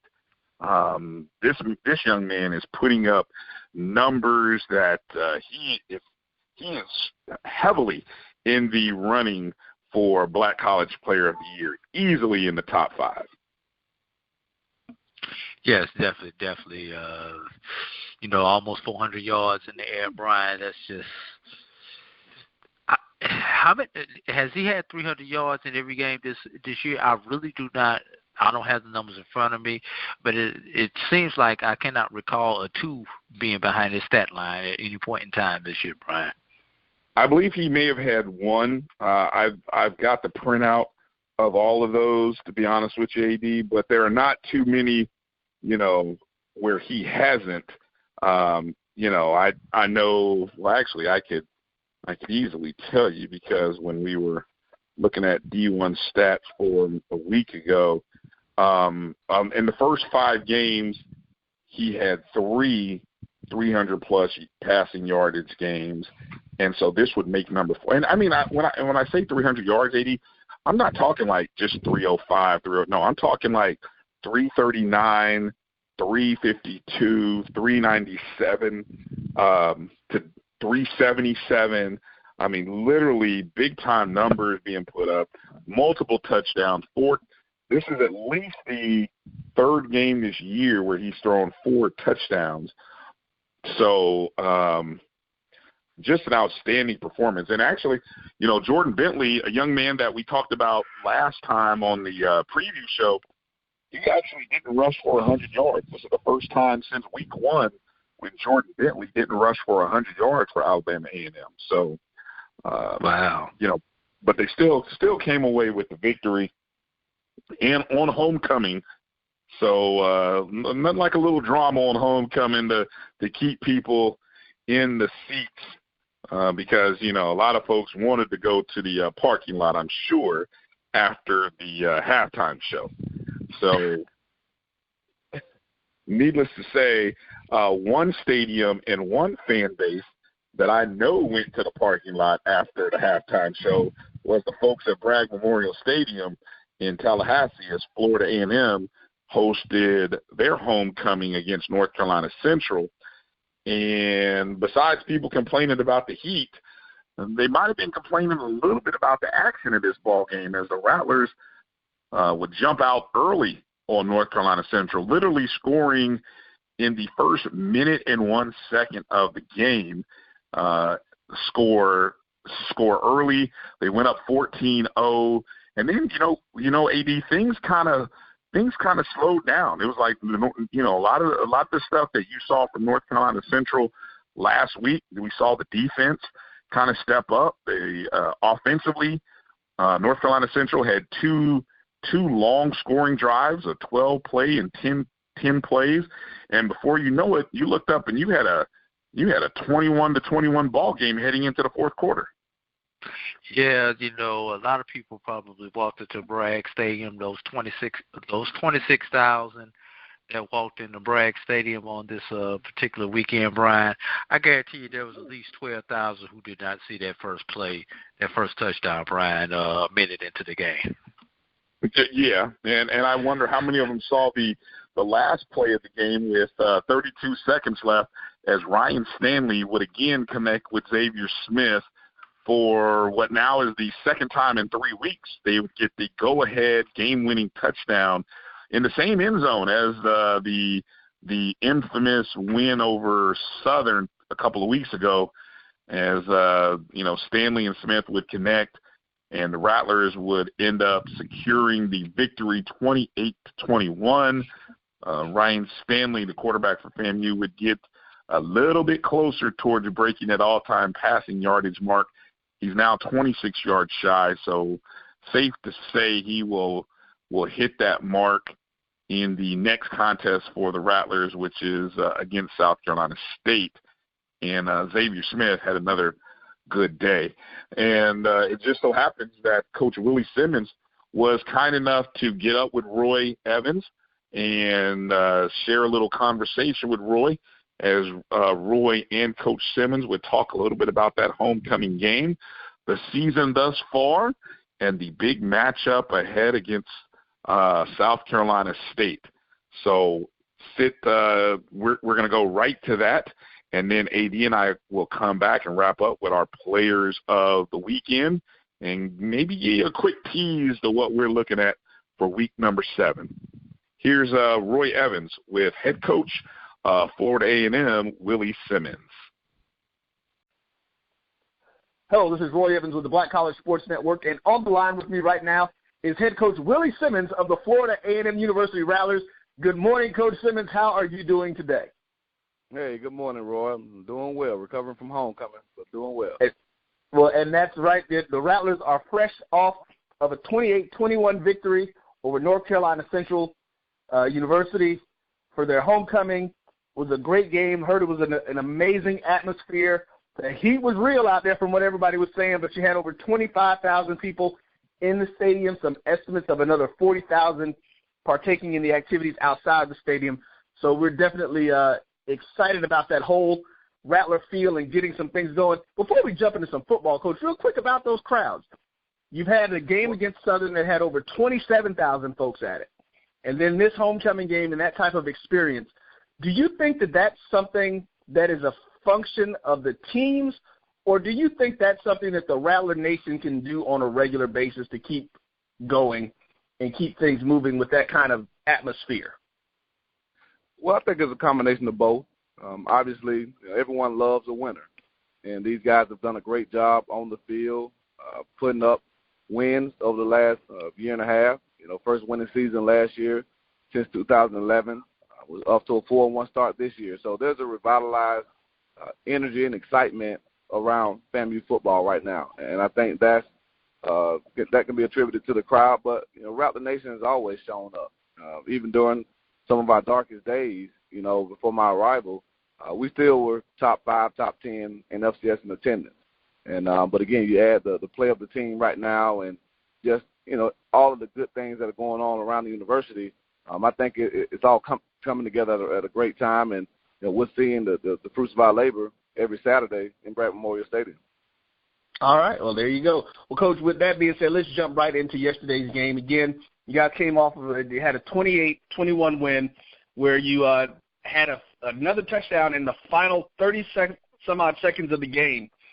Tell us a little bit about how that game went and what were you able to do to help keep the guys focused in on their mission of winning that game? Well, the game started out, fast. We got the ball and, scored in less than a minute. 4 plays, Big touchdown pass from Ryan Stanley to David Manigault to give us some momentum, and defense came out and played extremely well. And we actually, I think, jumped up to a 14-0 lead. And then kind of has been our Achilles heel of the last 3 weeks, kind of took the pedal off the metal, so to speak, and started to coach a little bit and allowed them to get back into the game. And that's just kind of been something that we as a coaching staff have to figure out what we need to do to keep the guys playing at a high level. A lot of it's attributed to penalties. We started having some penalties that took us out of field position. Defensively, we're having an issue right now getting people off the field on third down. And that's been our Achilles heel on that side of the ball. We've been great against the run. Again, we haven't given up. I think we've only given up 100 yards rushing the game once, and that was a UCF game. So they've done a great job against the run. We just haven't done really well on third downs. We can fix those things, the penalties, and then the third down conversions on defense. I think we can continue to play at a high level and build upon those early leads. But the guys were resilient. They never wavered, never quit, never gave up. And for the third week in a row, we're able to put the drive together late, and defense stood up and did what they needed to do to preserve the win. All right. Well, Coach, you mentioned the UCF game. Let's jump into another thing here. After or during that game, of course, at times I believe UCF was ranked top 25. You guys came in. Ryan Stanley had a really rough game at that point. But since then, he has been doing what seems to be from the outside a pretty decent job of how things are going. He only needs 27 more yards to break Quinn Gray's all-time passing record. What have you seen from his growth from that first game through these last few games? Well, I've seen him let the game come to him and just trust the process, trust the scheme, do the little things that he's been coached to do. We brought in Coach KJ Black the week before the UCF game, and so he really didn't have a lot of time to work with Ryan.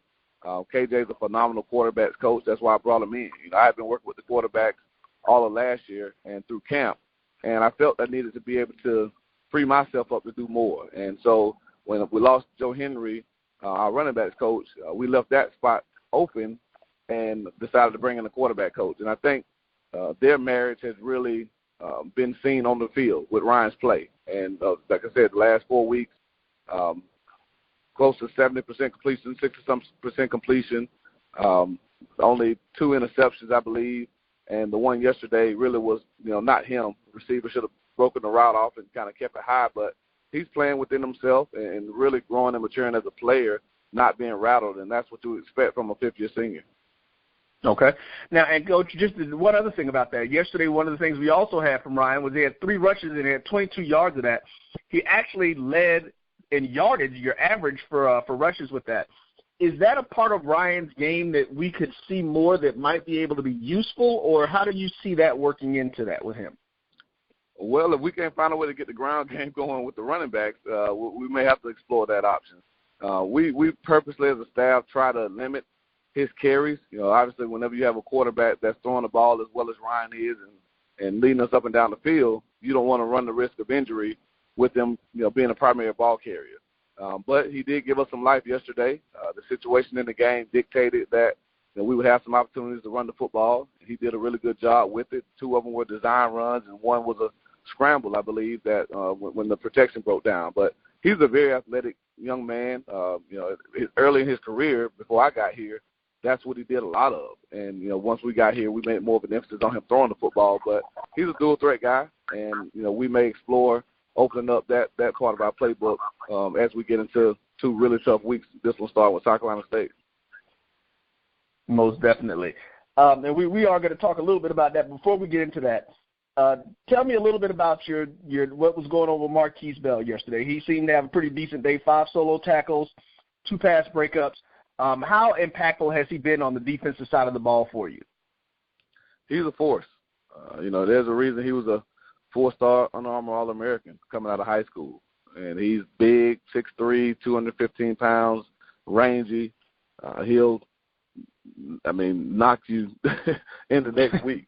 And he's shown really good ball skills. I think 3 interceptions at this point, leading the team, and maybe tied with the conference leading interceptions right now. But just all over the field, phenomenal football player, very humble young man. You talk to him, the first thing he's going to do is give credit to the defensive line. That's the type of young man he is, and he's got a very bright future. Marquise Bell is only a sophomore on the field, and you look at him, he looks like a fifth-year senior, but he's still a relatively young guy, but his play has really elevated this defense. I think that's why we've been so good in our run defense, the last 4 weeks. Okay. Well, great. Now, so let's jump into real quick as we bask in the glory of the homecoming victory for all of your 15 minutes and get ready for a vicious in-conference rival and, of course, actually a team that is in our BCSN top 5 right now, and they are at number 4, and that's the South Carolina State Bulldogs, coming off a win yesterday against Del State.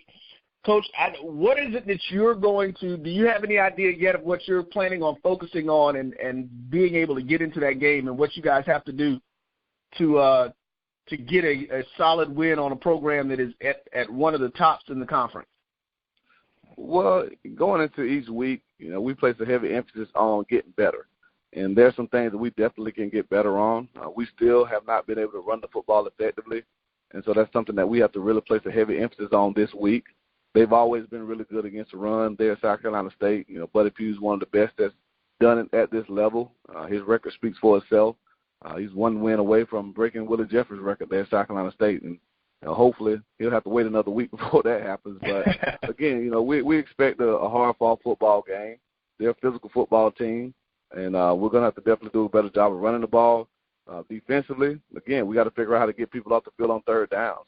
They have a very, very dynamic player. The quarterback, Nix, is a very dynamic young man, can run the ball as well as anybody in the country from the quarterback position.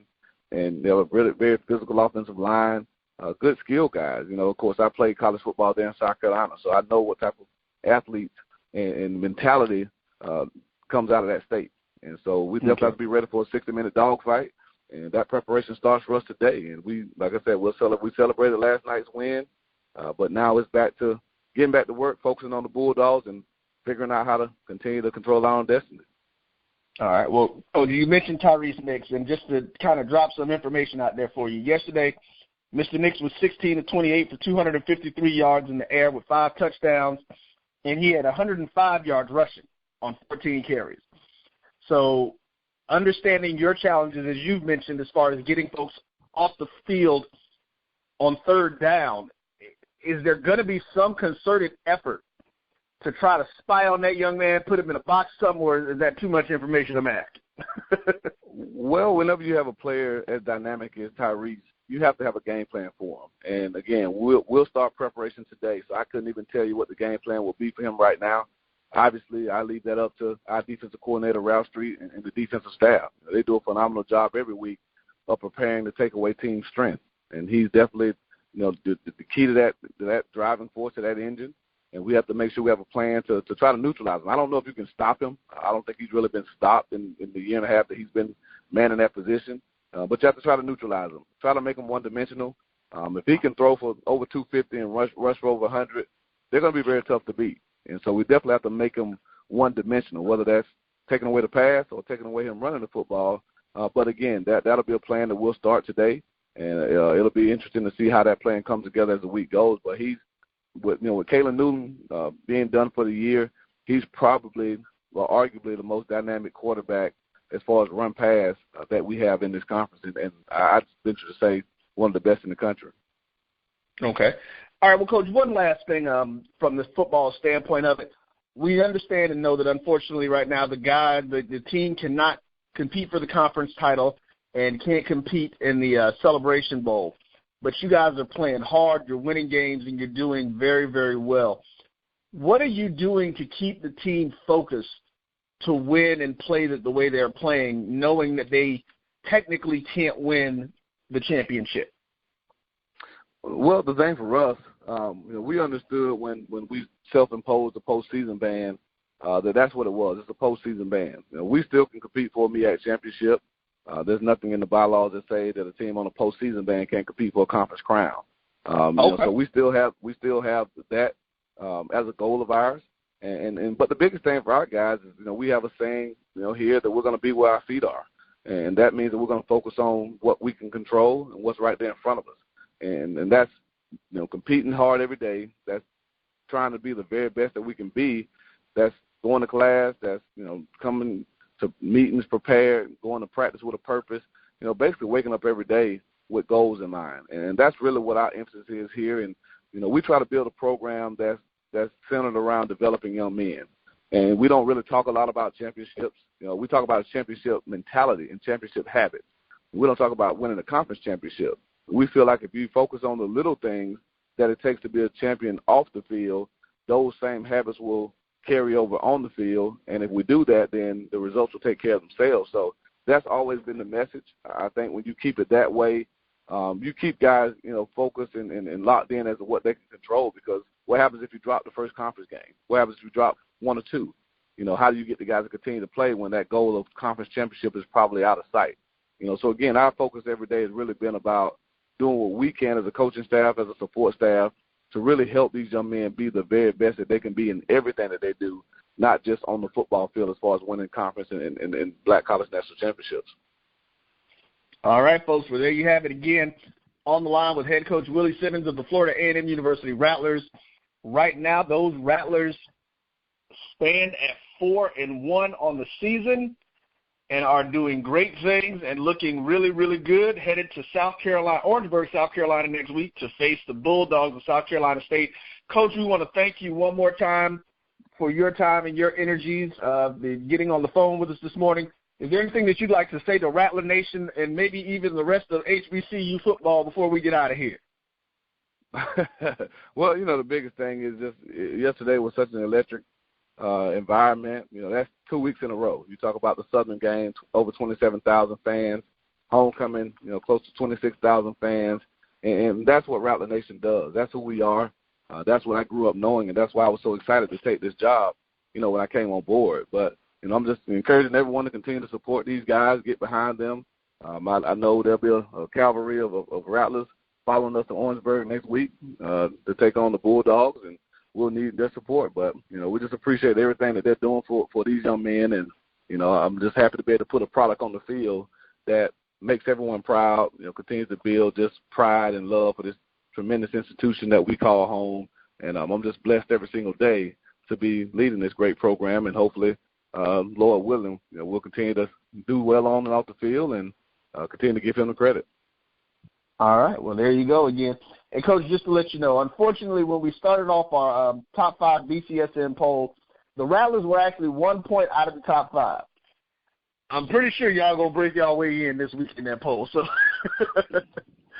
we're definitely looking forward to seeing with you and hopefully talking to you more throughout the season. And understanding that, good luck in your quest for your championship. Again, head coach Willie Simmons, Florida A&M Rattlers. Coach Simmons, thank you and have a great day. Thank you, sir. Appreciate it. Go Rattlers.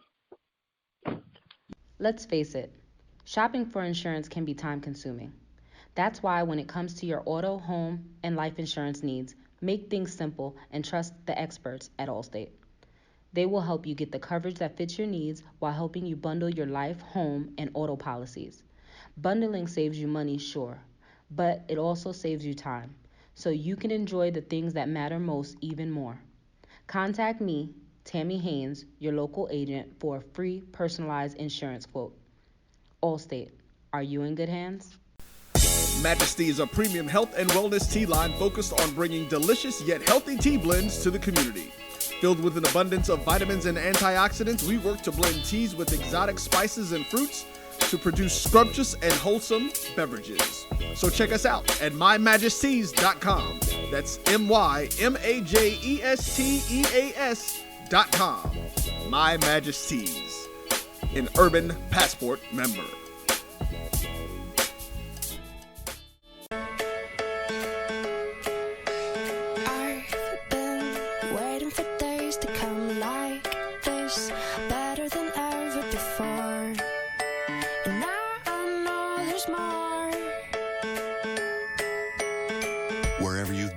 Whatever you've been through, we have a warm welcome waiting for you at more than 325 hotels around the world. Book today at DoubleTree.com.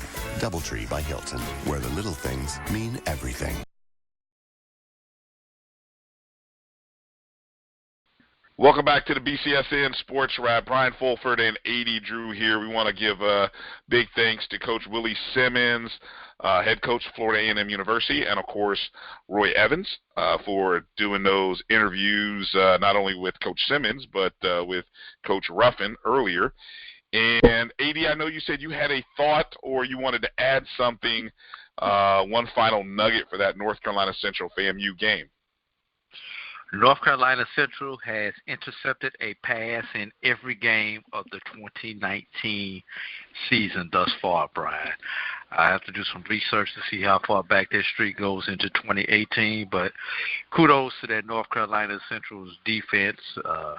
Offense still has a little work, but that defense is definitely ready to play as they lead all of FCS in interceptions and all of the NCAA in turnovers, Brian. Every game played. Every game played this year, they have a pick. Wow, that's impressive. All right, AD, let's get ready to put a buzzsaw to this wrap-up show, and let's do it with our offensive and defensive players of the weekend. Top performers, plenty of them to go around, lots of candidates to choose from. Who are your offensive and defensive players? Before I get into my actual offensive player of the week, Brian, who is this Hosea Franklin guy from Lincoln, Missouri? Oh, well, I'm so glad you mentioned who I'm so glad you asked who Hosea Franklin is, because he is just the running back for the Lincoln, Missouri Bears. They're the Blue Tigers in Lincoln. The Blue Tigers. Okay, Blue Tigers. Excuse me. Tigers. Lincoln, Missouri Blue Tigers. Thank you for the correction. Well, I will, and you know what threw me off is because I know that we have some Blue Bears and Livingston. It's just this colors and mascots. You know, it's not what I went. It's not what I went to school for. But anyway, Hosea Franklin rushed for 244 net yards on 29 attempts this past weekend. Even had a touchdown against in Lincoln, Missouri's loss to Pittsburgh State this past weekend. They unfortunately lost that game by a score of 54-14, I believe. And Mr. Franklin, though, is the leading rusher in the MIAA conference. He actually has a total of 805 rushing yards on the season now, and he is first in the conference not only in total yards but also in yards per game, which he's at 161 yards per game. And I would venture to say when you go look up the statistics after this weekend, he might be one of the leading rushers in Division II football. So Mr. Franklin has put up some pretty impressive numbers in some other games. As a matter of fact, AD, in our first week of the season, and people might have overlooked this when we mentioned it, but he had a 251-yard performance to open the year, and that mark happened to be a single-game rushing record for Lincoln, Missouri at that time. So 244 got him real close to breaking his own record. And so pretty impressive performance. And just in case you didn't know, the MIAA is the Mid-American Intercollegiate Athletics Association. And it's one of those conferences very similar to the conference that West Virginia plays in which they actually play a round-robin schedule. It's a 12-team conference. They play everybody in the conference. So your entire schedule is pretty much made up of conference opponents.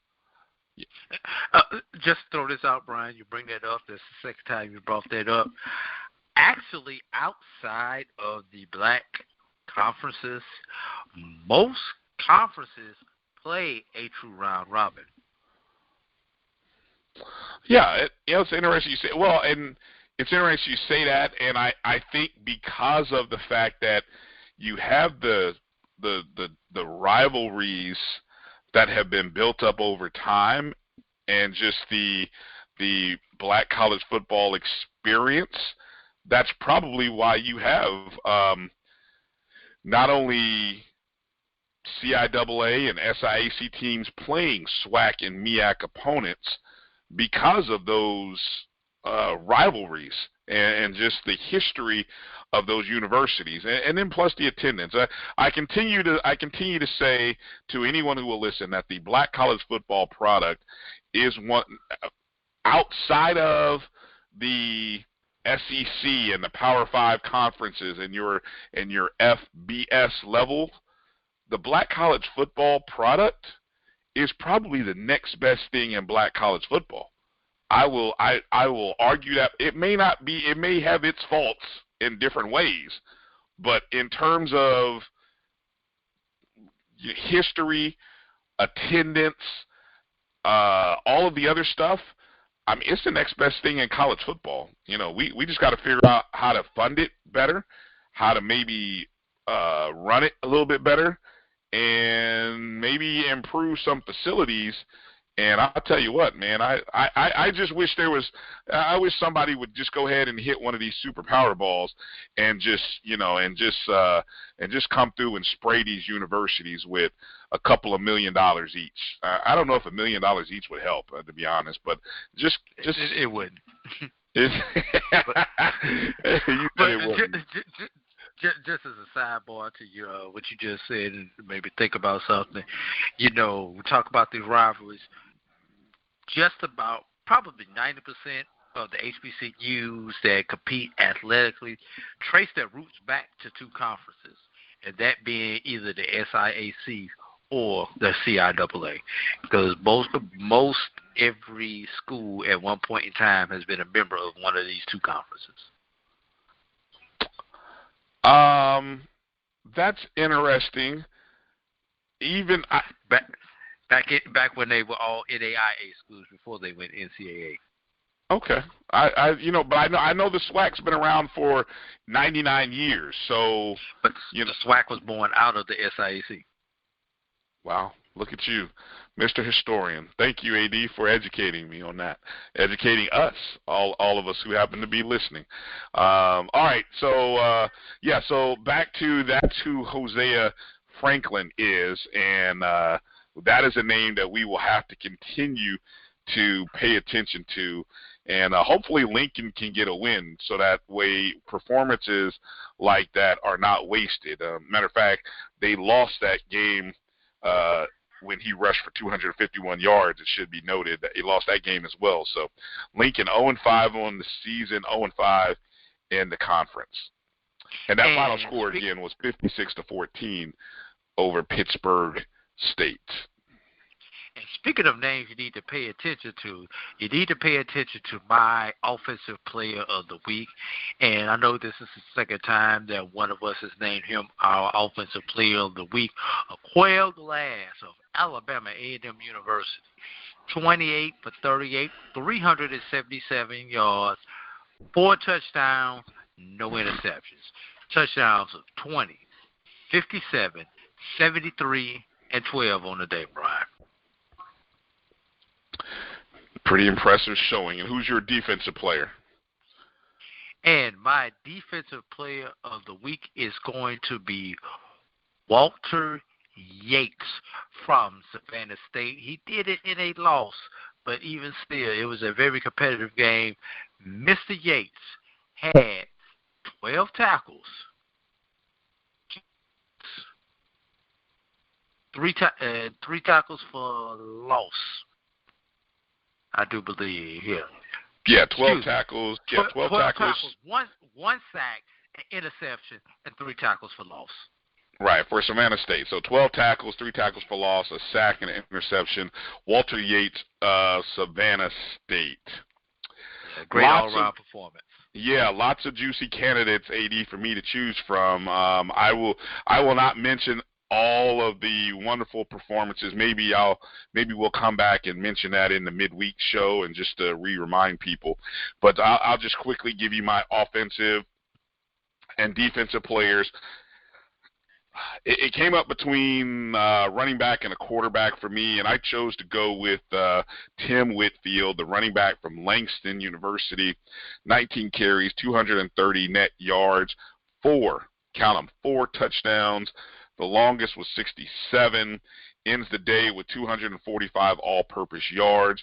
Langston with a 60-7 win over Lyon College, and that was second highest rushing performance of the weekend. Of course, as mentioned, Hosea Franklin with the number one. And I would have voted for him, I think, had Lincoln won that game, just to be honest with you. But then again, they didn't even have to win. Touchdowns. They had to if they had to compete, they would have competed in the game. Well, if they would have competed, he probably would have had more than one touchdown, to be honest with you. So that says something right there. On the defensive side of the ball, another tough choice between two guys who had 15 tackles. I chose the guy who helped his team with a big win, and that's I believe it's Kylan Howard of North Carolina A&T.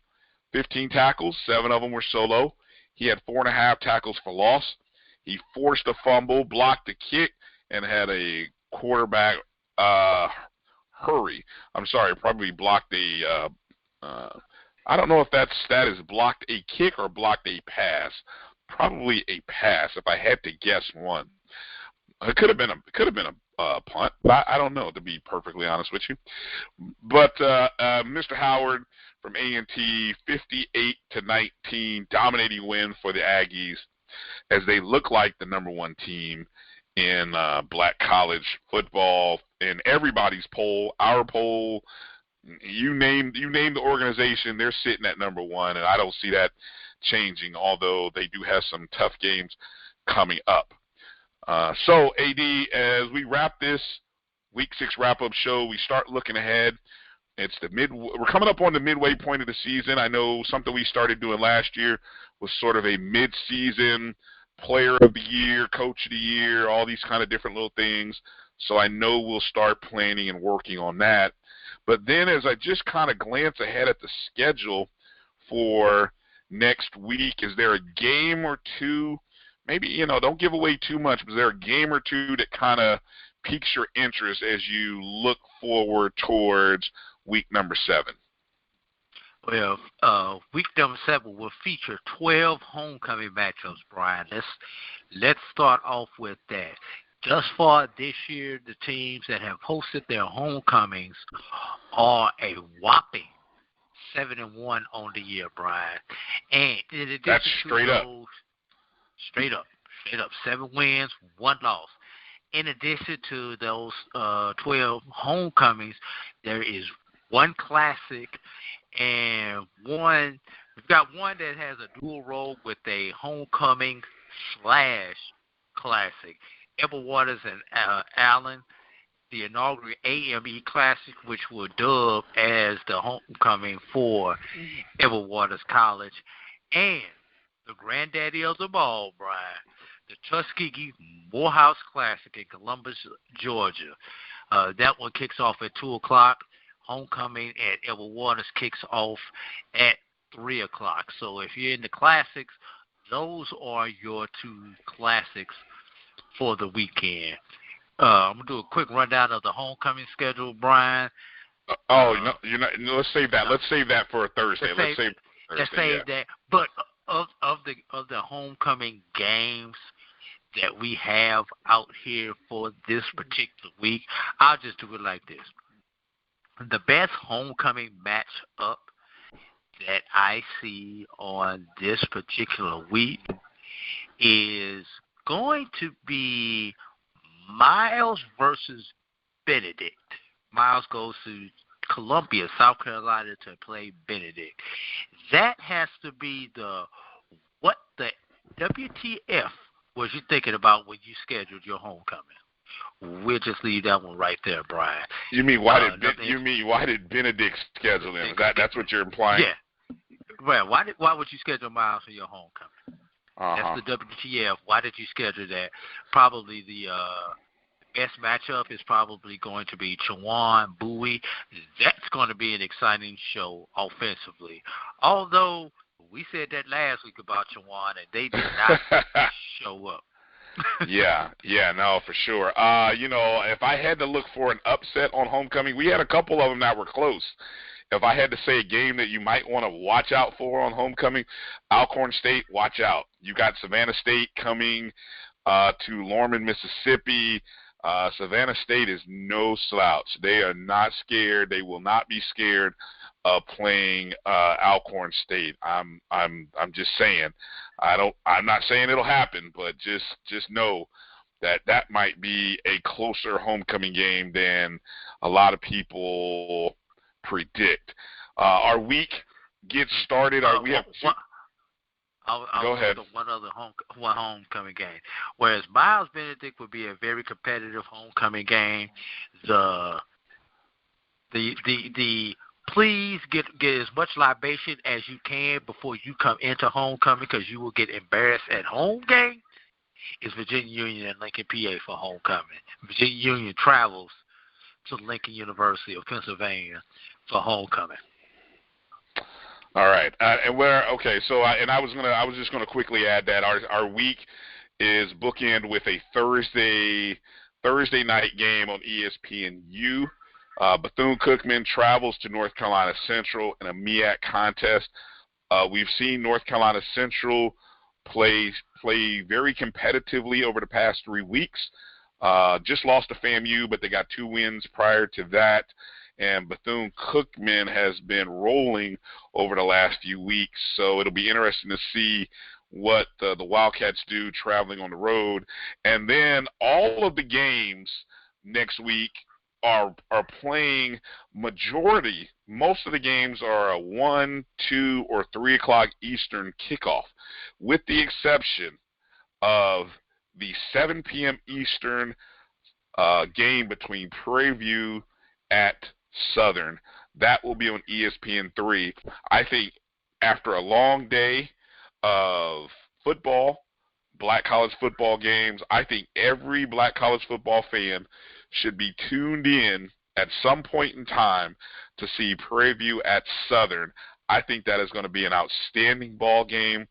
I'm looking forward to, hopefully by the time we get back from Jacksonville, maybe I'll get a chance to catch at least the second half of that contest. But we'll talk more about our Week 7 schedule next week. All right, AD. The one thing I want to bring up with that Thursday night game, Brian. Yes, quickly.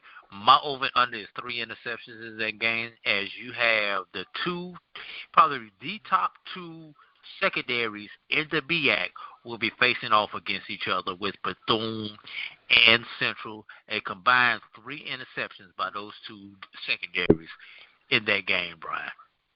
All right, well said. All right, AD, that'll be it. Good wrap-up show. Again, we want to thank Coach Reginald Ruffin, Coach Willie Simmons for joining us. Thank you to Roy Evans for doing those interviews, and we will get ready to see you guys later on in the week. And please make sure to share the show. Tell a couple of people about us. Follow us on Instagram, Twitter, at MyBCSN1. Find our Facebook pages, the Black College Sports Network at MyBCSN1, as well as our BCSN Sports Wrap Facebook page. Our website, www.mybcsn.net. And you can always find AD Drew at BCSN Drew on Twitter, and you can find me at DRB365.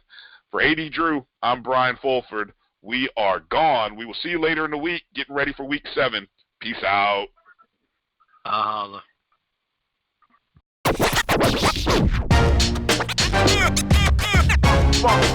It's like a loop machine.